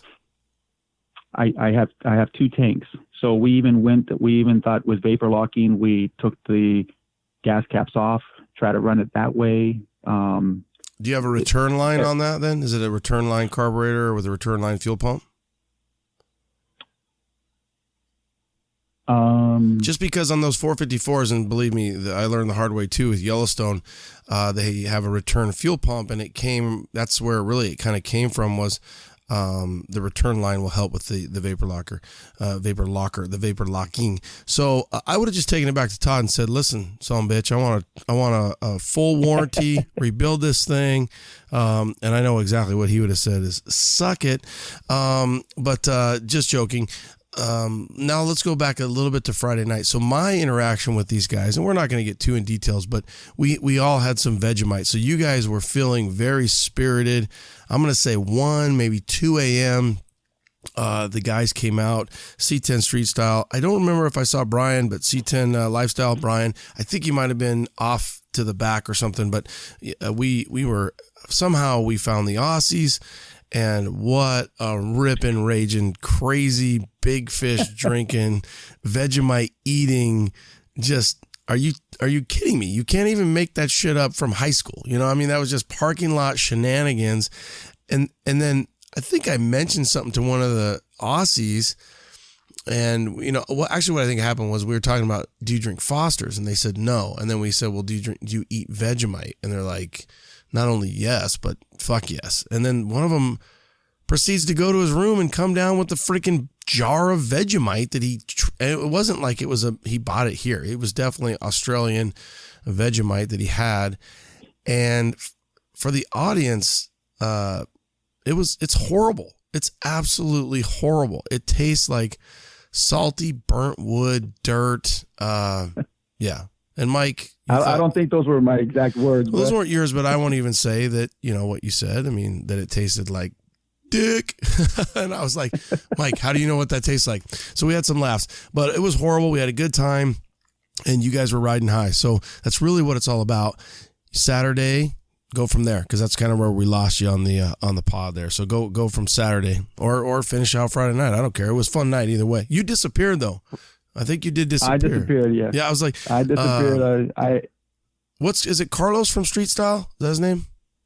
That is correct. Oh my God, what a great dude! And we were having a lot of fun, and some of it at your expense after the Vegemite, but good times and great people.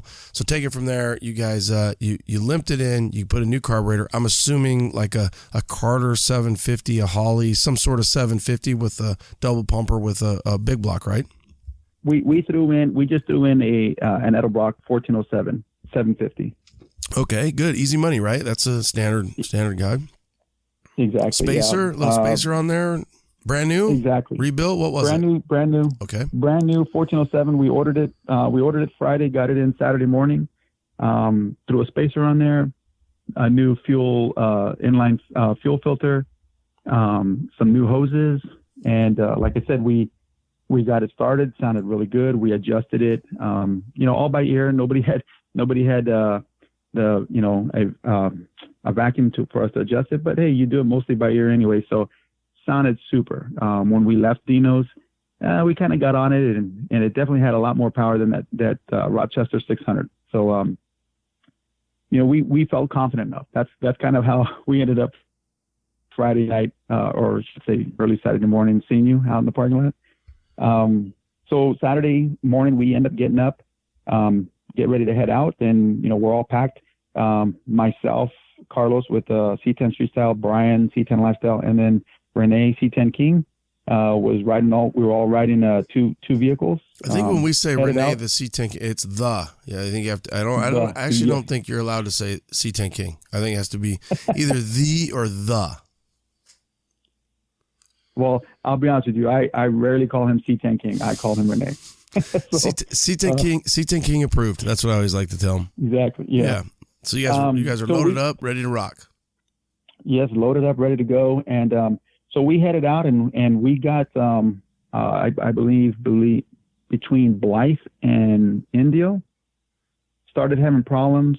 Try to push through a little bit, but we just felt it wasn't going to make it, so we pulled over, kind of weighing our options, and we decided to just send out some, an IG 911, who's got a trailer, who can give us a hand.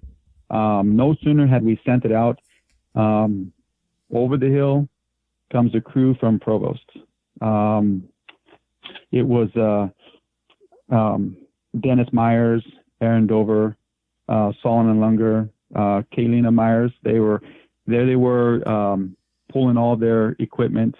They had actually passed us up and called up Renee and said, "Hey, we're turning around already. We're coming back to you guys." It was like a blessing in disguise. These guys, they came up and asked what the problem was. I explained to them what was happening.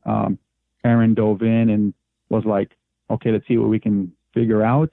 But immediately I don't remember who was the one that said it. It was either Kaylina or Dennis was like, "If it doesn't work, we're going to take the 74 off of the trailer and we're going to put your dually on." I can't remember at this point what adjustments we made, but we got up the road a little bit, felt like it still wasn't going to do it, so we pulled over and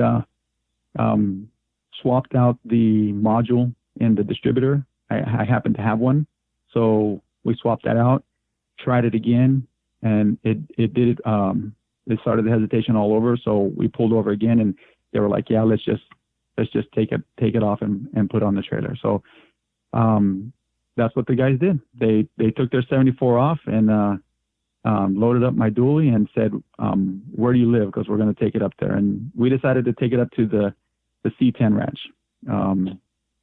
And that's what we ended up doing. I can't tell you the relief, as frustrating as it was having the issues I did, all the help and support I got, where it was from PacWest Performance, Provost Motorsports, that whole crew, everybody that helped me out. I said it in my IG post. I mean, we talk about the camaraderie within the community. And man, it just, I felt it this weekend. You couldn't ask for a greater set of people to give the helping hand that they did, and nobody wanted to take my money. Everybody was like, no, that's what friends do, for each other. So much that, it's heartwarming, which is, a little soft there, but, hell, I even got invited to, PacWest, he's getting married, Jared and Krysta, they're supposed to be getting married next, year in October. I don't know if it was the alcohol talking, but, one, we're invited, and two, I need to be ordained so I can marry them. So that's what's so great about the community, dude. You went through all this, trials and tribulation and just stressful times, and you're home, you made it, and you made friends along the journey. And sometimes we laugh and, going to Texas a few times, and the journey becomes, greater than the destination. And you're just like, is this real? I mean, these guys not only just pulled over. And for the audience, these Provost guys, the Provost pimps, I'm assuming, correct me if I'm wrong, Mike, but they got a triple, like a wedge, but it's a goose, and it's a triple. So they got their Goldie and the 74. Well, in this case, probably the OBS, and then the 74. So did they have the triple, or did they have a different vehicle? Did they have a double? I'm not sure, because I remember Aaron pulling the OBS off of the triple, off the big dog. So they had the triple, and that was the enclosed, and then they had the double, which was the open, and they had the 74. They had the 74 on the open. Mm-hmm. That's crazy. So, and then they put yours is it's got a 3.4 grill on. Is it a 3.4? Is that 73, 74? Who's mine? Yeah, mine's a 74. Okay, mine's a 74. So we just put a small 74 with a big ass 74 up on there. Crew cab dually for the audience. Big block crew cab dually. So yeah, Sean's, we call it, what did they call it? The Super 74 or whatever. It's, I think it's the Big Heart. It's the Big Heart 74 now, because it looks like a big old juicy heart. It's red. It's got a yellow tint. It was at SEMA 2 times in a row, last year and this year. And what an amazing group of people. I think we need to make a AAA sticker that looks like Provost Motorsports, like the PM. I'd put it on my dually for sure. Yeah, for sure. Yeah, I'm covered by Dennis Myers and the PM and the whole crew. So really, and that's honestly why I wanted to call. I mean, you guys had a great trip, but everybody was like, today, as of the last couple of days, everybody's like, did you hear what happened to those guys? Did you hear? And word travels fast. So I think it's so cool that we make sure that, and those guys don't expect any accolades at all. That's not who they are. But in the community, it happens a lot. People break down. I mean, you're driving, 40-year-old vehicle, and it happens. Shit happens. And you feel horrible because you've got guys that are riding with you, and you think, okay, we're going to make it. I've been there, brother. I've been there, man. And it's so cool to see the groups, the community rally around that. You know what I mean? Yes, sir. Yes, definitely. I'm totally humbled just by everything that, like you said, it could be, it was a bad experience in the sense that I had the problem with the truck and the frustrations that everybody that was with me. But at the same time, we all had a good time, and we made a lot of good friends. And as Renee, the C10 King, said, it wouldn't have happened without the problems that we had. Yeah, for sure. And I've had people that just keep on trucking too. So I've been on both sides of the spectrum, and it's kind of a pay it forward type deal, where if somebody breaks down and so good for them, good for you guys. And the wedding, you're going to be an ordained minister before you know it. So do we have a name for your truck? Because it's sure is a beauty. I'll tell you that. I call it La Sucia 30. La Sucia 30. La Sucia 30. Dirty 30. Oh, Dirty 30. Yeah. That's she ain't dirty. She's clean, dude. She's clean. Maybe she's a dirty girl, but she's clean. She's just temperamental. She's temperamental. So did you guys figure out anything at the C10 Ranch, which for the audience is in Atwater, Merced up there, and that's Renee's house. The truck's up there, the Dirty 30. Anything come of that so far? Yeah, the truck's up at Renee's house up in Atwater, California. Anything so far? No, any conclusions? No. Not yet. We're working on it. We're leaning more towards the distributor coil. Mm-hmm. So I just ordered a whole new distributor. We're gonna swap that out and see if that fixes it. So maybe a timing issue. Yeah, we're thinking the coil is breaking down. It's an older coil. I mean, I could easily replace it, but since I didn't replace the whole distributor, which I should have after I had that engine rebuilt, I should have just put all new parts on it. We're thinking that the coil, being that it's old, is just breaking down with the heat. And it's not an HEI. It hasn't been converted? Yeah, it's an HEI. Yeah. Oh, okay. But it's an older HEI, so it's been converted, but that coil is just breaking down. Cool. Well, keep us informed on what happens, not only, with the truck. If you got any pictures of that, send them over to me so I can post it when I post this show. I'm going to try to get it done tonight. We'll see how long that goes. And again, just rad people doing rad stuff, helping each other out. And the community goes beyond just the truck shows. You think about everybody coming into this show. I mean, it was crazy. Now, was this your first time coming out to the Get Down, Mike? Second, but first time with the truck. Okay, cool. So did you come out last year? I came out last year, but we drove just in a regular truck. So nothing for the show. Well, good. And Low Boy's just right up the road. You know that, right up the road from where I'm at. They do amazing work, and it's he cool. He definitely does. I mean, Todd over at Low Boy even offered that if I couldn't figure it out, leave it with him, that they would get it fixed. You just chanced it. You took a chance. I did. Yeah. I think I did what any normal person would have done. Yeah. And nothing like making it home, and a little bit of adventure and a little bit of gamble. And then obviously, it worked out, and the rest is in the story. I think the next one you need to build, we're going to call it the minister. You're going to, potentially be an ordained minister.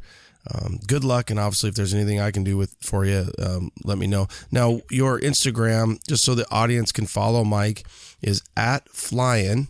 That's flying, like flying back in the old Flying High days. So there's no G, and then low, LO, no W, Flying Low, Mike, MIKE, and then 831, which I'm assuming is the zip code up there. Actually, because I just dialed it, I can look at the thing on my computer, and it is. So Flying Low, Mike, 831. Take a look at the Dirty 30. She's a beaut. She's I posted it today, actually. She's got that baby blue and white, and she's a looker for sure. Oh, I appreciate it. I appreciate you having me on. Oh man, I think I'm gonna send you some Vegemite for your consolation gift. Nobody in their right mind should ever eat that shit. It's horrible. That's why you have to take it with you have to have consumed some alcohol or something. Yeah, you guys were feeling fresh, so I'm glad that you made it home okay that night. Now, how did you feel Saturday morning, and what time did you end up getting up? Because when I saw you, I'm going to say between 1 and 2, you were doing the 2 steps forward, 2 steps sideways, 1 step back. You were feeling good. I definitely was. I was kind of celebrating, the fact that I thought we had it fixed, so I was just kind of celebrating, and just all the frustration, the last couple of days just getting out there, just kind of all bottled up, and, just, we were having a blast. I mean, we were hanging out with everybody, and it was just a fun time. So it was, we were letting loose. I went to bed shortly after, and I think I was up, about 8:39. Ooh. Well, I take that back. About 8:30, and so not very much sleep, and we were heading the road a little after 9 a.m. I wasn't feeling too good for obvious reasons, but I think it kind of cushioned the pain a little bit. Good. Yeah, it all works out. Well, we're glad you made it, and keep us in the loop again, Mike. If there's anything we can help you do, please do. Your truck is awesome. For the audience, please check them out. And the moral of the story is there's great people out there. So to Dennis, his wife Kayleen, and the crew over there, Aaron obviously, and Solomon, they really are. They're an amazing crew. I've been so fortunate to kind of interact a few times with them, and good for you and great for them. And good luck in with the truck, and keep us posted. I surely will. Okay, brother. Have a good week. I'll talk to you later. Okay. Thanks, Ronnie. Late. So you bought a C10, and it either had AC at one time or it wasn't even an option. Well, Vintage Air has the solution for you. Their SureFit kits are designed to place the evaporator and hoses behind the dash for a factory clean look. In most cases, the SureFit systems will be controlled by your stock dash controls using their exclusive cable converters. In some applications, a new factory look control panel is included with the kit. The SureFit systems provide full OEM-style operations, including air conditioning, floor or vent heating, and a powerful defroster. To retain a true factory look, the AC air exits through the factory dash louvers if originally equipped in your truck. The Gen 4 kit provides infinite, just right temperature, air blending, and blower fan speed adjustments. The Vintage Air SureFit kits are the best value and the most completely engineered air conditioning system you can install in your C10. Add the fact that Vintage Air has been the most respected name in performance aftermarket climate control systems for 40 years. 40 years? Damn, son. The choice is obvious. VintageAir.com. You've heard me talk about my gauges. Dakota Digital. I love them. Don't forget the interior of your build. Dakota Digital has the best gauges for our trucks. Whether you want a direct fit into the stock bezel or something custom. These kits are complete with sensors for any engine. The new RTX series is really incredible. I think it stands for retro, but it should stand for rad. They look just like the stock clusters, but have all the technology you'd expect from Dakota Digital. You can change the lighting colors, customize the reading in the message centers, and do it all from the mobile app. That's right, the HDX and RTX series have Bluetooth technology, so you can mess with them from your phone. Just don't do it while you're driving. I mean, literally, I can have Yellowstone. I'm looking at RPM, trip odometer, percent fuel, oil pressure, and now I have the GPS set up. I can tell you direction, elevation, and even outside temp. Damn, son, it's like a modern truck, but even better in a classic. Dakota Digital is absolutely the best in aftermarket gauges, so check them out at dakotadigital.com. dakotadigital.com. And you can follow them on Instagram and Facebook too.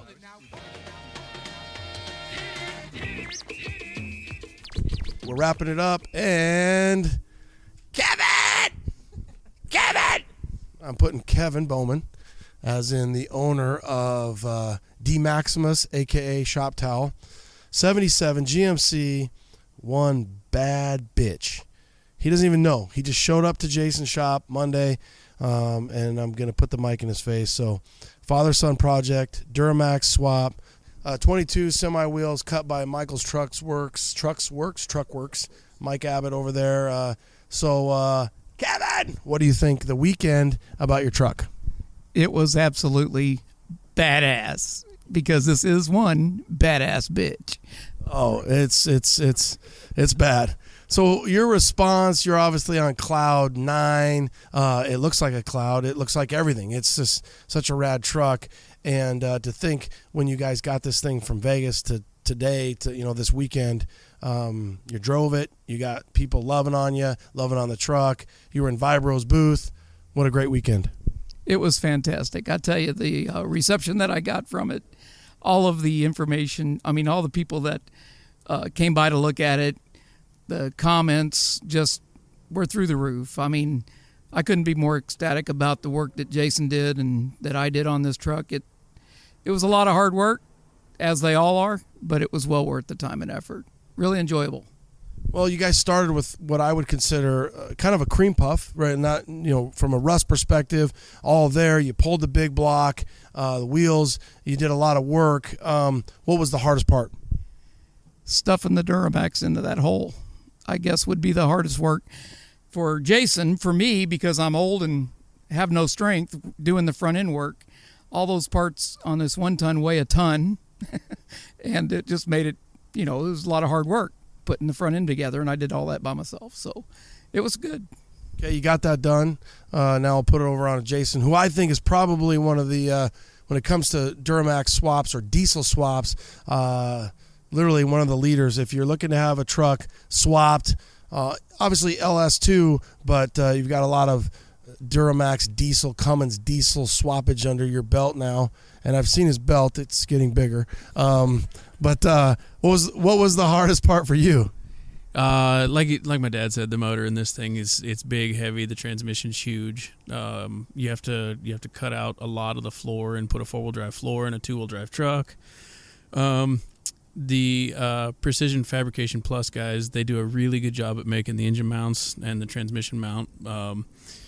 That said, it's still you still have to shoehorn this gigantic motor into a place where it wasn't really designed to be originally. But once it's in there, you'd never know it wasn't designed to be in there. So on the downpipe, there's probably a 1/4 inch between the firewall and the downpipe, and then on the driver's side up pipe from the exhaust manifold, there's probably another 1/4 inch there as well. So no room for error.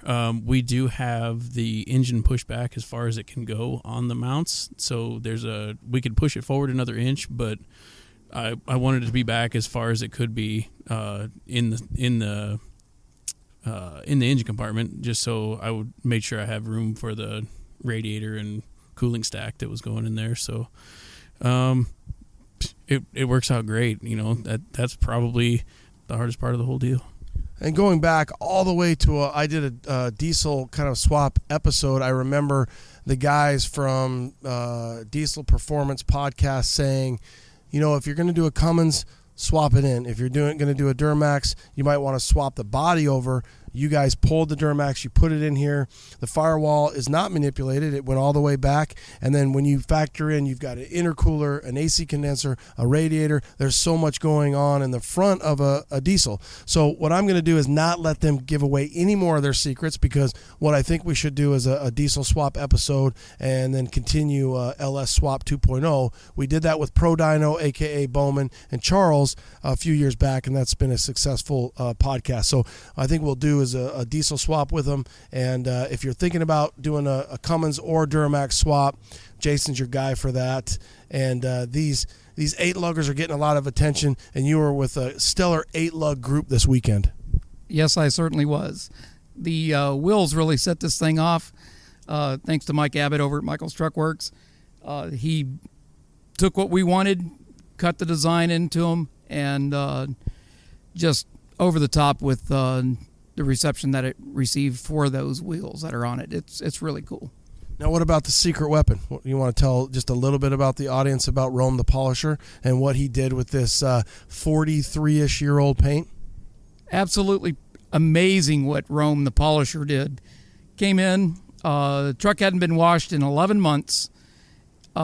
He dry washed it, buffed it out, and it hasn't been cut with sandpaper or anything. He just did an awesome job buffing the thing. I'm impressed, and I like shiny paint, so couldn't be happier. He did such a great job with making it look damn near brand new. It's really cool.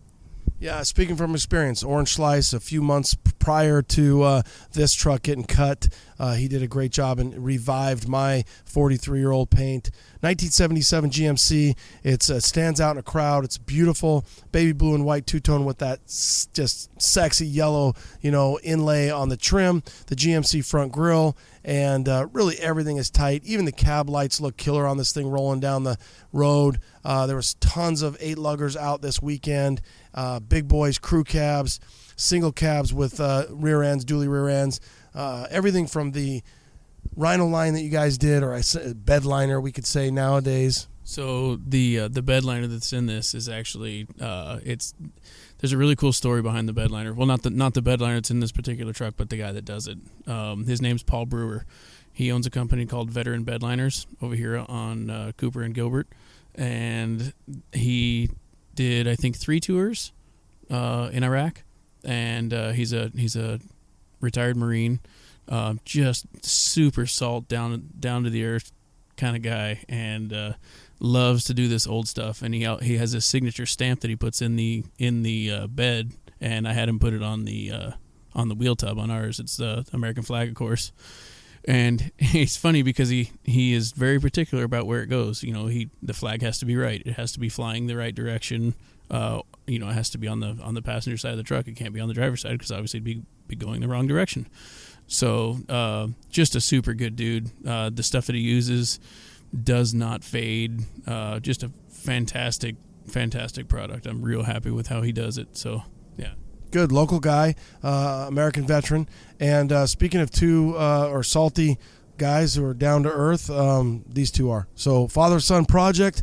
Interior's been completely redone. It's got bad beats, big beats. It's got it all. And what is are we going to call it both D Maximus? The engine is D Maximus and the truck is Shoptal, or did you decide it all? Well, you don't have to because I'm here. It's fine. Opinions vary. Shoptal, from some opinions, have been it's not a rag, it's a diamond, and D Maximus seems to be pretty popular as far as the other options that I've been getting as for a name for this truck. Shoptal is fun, there's no doubt about it, and it is definitely the color of a blue Shoptal, so that works. D Maximus, I mean, it is a badass bitch, and that fits too. So the bottom line is it's your truck. You name it whatever the hell you want. We'll throw options at you guys all day long. And Blue Thunder it's not, because that sounds like the Thunder Down Under. But that was probably one of the first ones that came out of the Big Ten garage by Kevin Dad himself. But I got corrected real quick on that one. We're definitely not going Blue Thunder. That's almost as bad as Brokeback. Brokeback is so bad that it's good. So I think what we're going to do, I'll put up a poll, and we won't, because we're just going to let Kevin call it whatever he wants. It's bad. It's rad. And we love that it was a father-son project. They got a few shakedown things to do probably in the next few months, and we hope to see you on Eastbound and Down to the Throwdown LST 2020, both Brokeback and D Maximus Towless, whatever the hell we want to call it. Kevin, Jason, thank you so much for making time today, and we love your truck. Thank you very much. Late. Roger, over under. Roger, over. You see how when Jason gets serious, he changes his tone a little bit? He gets a little more sexy talk. Sexy talk with Jason Bowman. All right, guys, we're out. Late.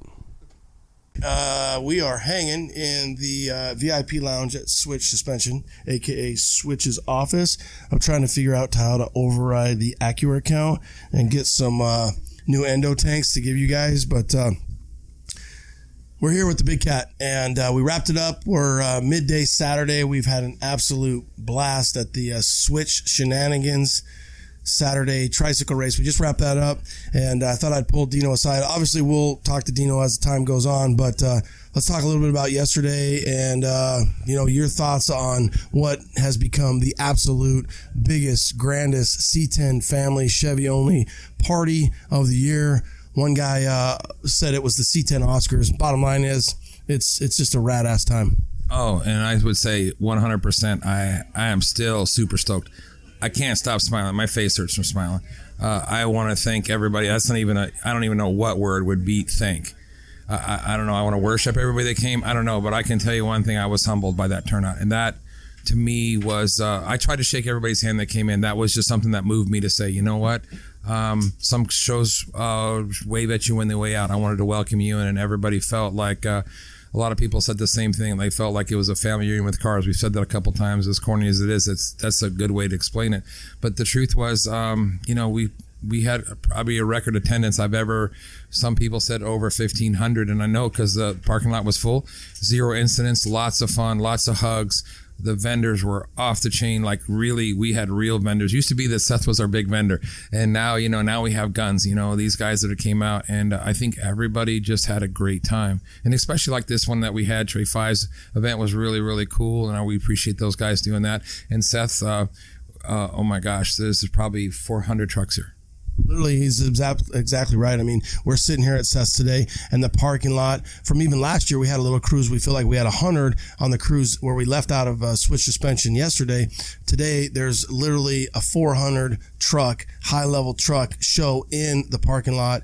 And if you build it, they will come, and that's what's happening. And we're seeing that all over the nation where people are kind of looking at what we have, and they're building their own shows, their local shows, the C10 community from, the East Coast guys are popping up shows. And if you build it, there's so much enthusiasm out there, and you did it. And we know for a fact there was over 1,500. You had over 1,500 bags. Everybody got a goodie bag, and then there was still more parking, and the venue could not have been better, from the host hotels now, other guys grabbed hotels, to just the layout. Yeah, for real. I mean, the Marriott, I think it was a win, not just for me, but like for families. So, the wives that are getting involved, they're like, hey, I'm bringing my wife back here next year. Because sometimes, we stay at hotels, we're all dudes, so we don't really care if the sheets match or if you only have one towel, I guess. I don't know. But the Marriott, amazing host. Everybody's trucks were safe. The security in the place was amazing. Everybody really made you feel really welcome. And so that, to me, Westgate, Brent over at Westgate was amazing. And his staff was just amazing. And they're already looking at, hey, what can we do better next year for you? It's kind of like a full service show now because of what he just said, starting at the shop and then, going on over to Big Surf last year. This is all inclusive. I mean, all the restaurants, the parking, the vending, and then like Dino said, you're getting a high-end hotel where they're treating you really well with amazing rooms and staff. And then the parking garage, you get in and out with your own room key. It's safe, it's secure. The bottom line is Cat is great people doing great things, and it was an absolute success. Yeah, and I agree with you a little bit what you talked about now. Now we have communities that maybe can't travel, but now we're experiencing the same thing. Hey, I did this around what Renee did. C10 King, I took off what he did, and I always thank him for it because I was envious of what they did, and now we've got other communities that are doing the same things, and I think we're going to try to get a little coalition of all the communities together so we can all make each other's dates, see if we can stagger those dates and some stuff like that. So there's some exciting stuff coming up. I mean, and I wish I had a better word than thank you, everybody. I hugged as many as everybody as I could, and I'm a hugger, so there was a lot of hugs. Like I said, he was shaking everybody's hands. One of the things that I felt was kind of a common denominator that I heard from a lot of guys is if they didn't bring their truck, what it did was it motivated the hell out of them. So don't think, hey, I'm in Pennsylvania, I'm in the East Coast, I can't get my truck here. Just come attend, and it will motivate you. And again, whether or not you even get your truck all the way here, you'll be motivated to get home and wrench and work on your truck and attend your local shows. So without the Big Cat, it wouldn't happen. Chevy Only, 9th annual Get Down 2019. We're wrapping it up. Yeah, me and you, it's just crazy. Like, look, 10's coming up. We just talked about that, and it was gone in a wink. I mean, so we'll give Krysta, by the way, big shout out to Krysta. Probably didn't say enough, couldn't say enough about her. Really, she's the nuts and bolts of what makes this thing turn, and man, and the lubrication, she gets after it and just got it done, man, So I appreciate Krysta. Thank you a ton. She worked her butt off. And then, of course, all the Chevy Only staff, down to Wyatt, which we're going to see some pictures, Grinder, those guys that did a bunch of stuff for us. I don't want to start thanking people because I'm going to miss a million people. So just thank you, and thank you. Well, and he's right when it comes to Krysta, Chevy Only Krysta. She is the glue that holds it all together, makes life easy for everybody, keeps us informed. And Krysta, if you listen to this, by the time it gets out, you need to be back on the clock working for 2020. Yeah. Late. See you, man. Thanks again.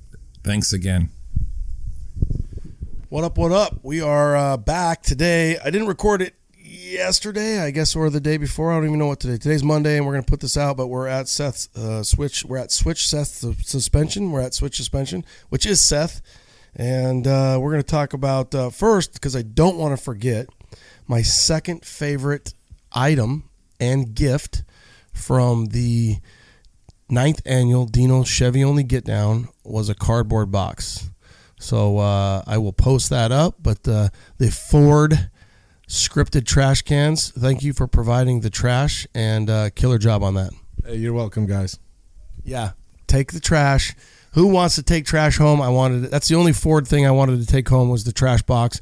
Super cool, kind of a font that looks like F-O-R-D, but it's T-R-A-S-H. Yes, I can spell. Not very good. Ask my wife. The other favorite thing from the weekend was so much fun. Seth and I were just breaking down some of the pictures of the Tour de Trike. What a success.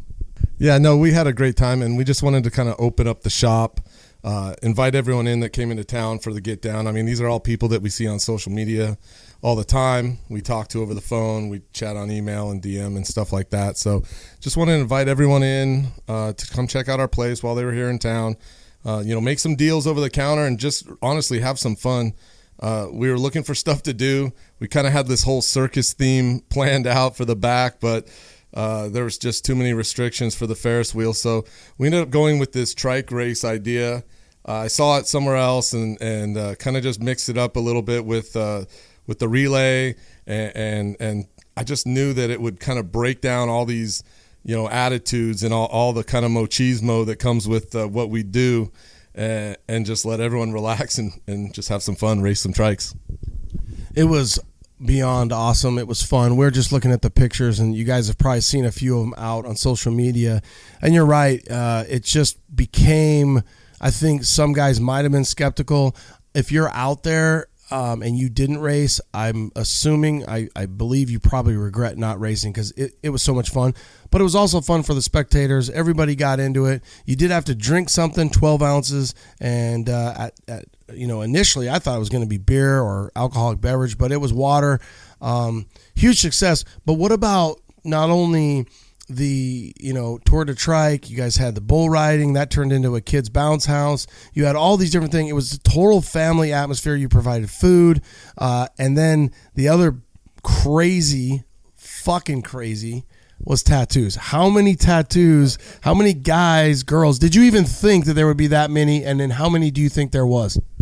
Yeah, so originally we only had, we hired 2 tattoo artists, and then we also made temporary tattoos of the same logo that we tattooed for real. So initially I was going to have one tattoo artist, do the temporary tattoos, and then one tattoo artist do the real ones. Well, half hour into opening up for our open house, there was a line 10 deep, and there was a line all day. So we actually ended up having someone else do the temporary tattoos, and then had the 2 real tattoo artists doing tattoos all day. They got through like 29 of them, I believe. Very cool, a lot of fun, super humbling to know that people, would do that, and that's a huge commitment, obviously. I just thought it'd be fun, and people seemed to like it too. I actually didn't even believe it. When I saw the line coming in, the front showroom, I didn't even believe how many people there were going around. It is a rad logo, and it's timeless now. So you have it on there. I thought it was cool too. The big cat, Dino himself, got it on his right hand, and these guys were shaking hands, and they kind of had switch to switch, if you will. Let me give it to him. Yeah, let me give it to you. Yeah, so yeah, me and Dino both put it on our right hands, so when we shake hands like we do all the time, there's just a connection there that's just unbreakable. But never, ever let our toggles touch. That is not cool. Toggles touching, yeah, that might be something that you'll want to do. Taboo, if you will. Taboo for toggles to touch. Say that fast a few times. But your connectors are connected, and that's what we love. Do you even think, like, as you went home, I think you went to the concert that night, you ended up going to Black Keys concert, when you're sitting there and you think of the success of the day compared to what you thought? We met here last year for the 8th annual. We met here, we cruised out. It was that was amazing. The parking lot this year, I'm gonna say a couple hundred rad trucks just in your parking lot on Saturday, which some states are having shows with less trucks. And there was just, the highest level all the way. The day was packed, the day and the event. I don't think it probably could have went any better for you. Yeah, no, we were super happy with the outcome and just the outpouring of support from everybody. it was really neat to see all the cars and stuff and the people posted up outside, because there was so many people here. They actually like just set up camp. I saw Easy Up set up. I mean, I think people were grilling out there. They were definitely making some smoke out there with the burnouts. Everyone was having a good time. But I mean, again, like you said, it was a real family type atmosphere. There was, I don't want to say all walks of life, but there was something to do for everyone, and everyone could kind of just wander around and check out the cool trucks, get some free grub in the back, go ride a mechanical bull, and if they had a team, they could have raced in the trikes. We'll be back. We got second place, so we're going to try to we want a rematch. I'm sure the I was calling them the Dead End Divas will want to uphold their title. Yeah, you could see it right here. So we definitely had the Dead End Crew. I think we're going to call that the Dead End Divas. But we lost the Big Ten boys. So Jason, Big Ten Bowman, Big 10 millimeter himself. We had a great time. And one of the things you talked about was, the fair, the circus.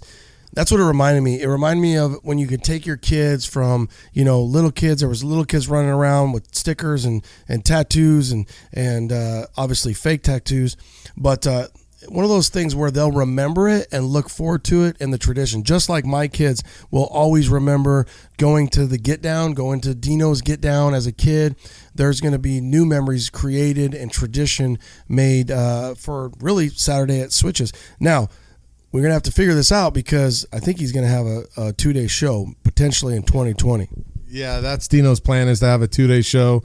So we don't necessarily have to have an open house every year. This was just kind of marked our first year in our new building. But I would love to bring the trike races to any event, honestly. I think it'd be fun and just, like I said, curb the attitudes. And I just think, I can imagine these guys, because we're all kind of the same. I'm going to see custom long travel trikes. I want to see, there's going to have to be some rules set in place, but I think guys are going to want to build their own trikes after this and get involved. All right, I think we can make that happen Saturday next year, 2020, the 10th annual. We're going to put that on Seth and the boys, the Switch Suspension, Tour de Trike. Thanks for doing what you do. Thanks for being so rad, keeping the atmosphere, the competition, the camaraderie, or however you say that, the camaraderie. The camaraderie was amazing, and I will never forget it. Thanks, Ronnie. Late. That's all, folks.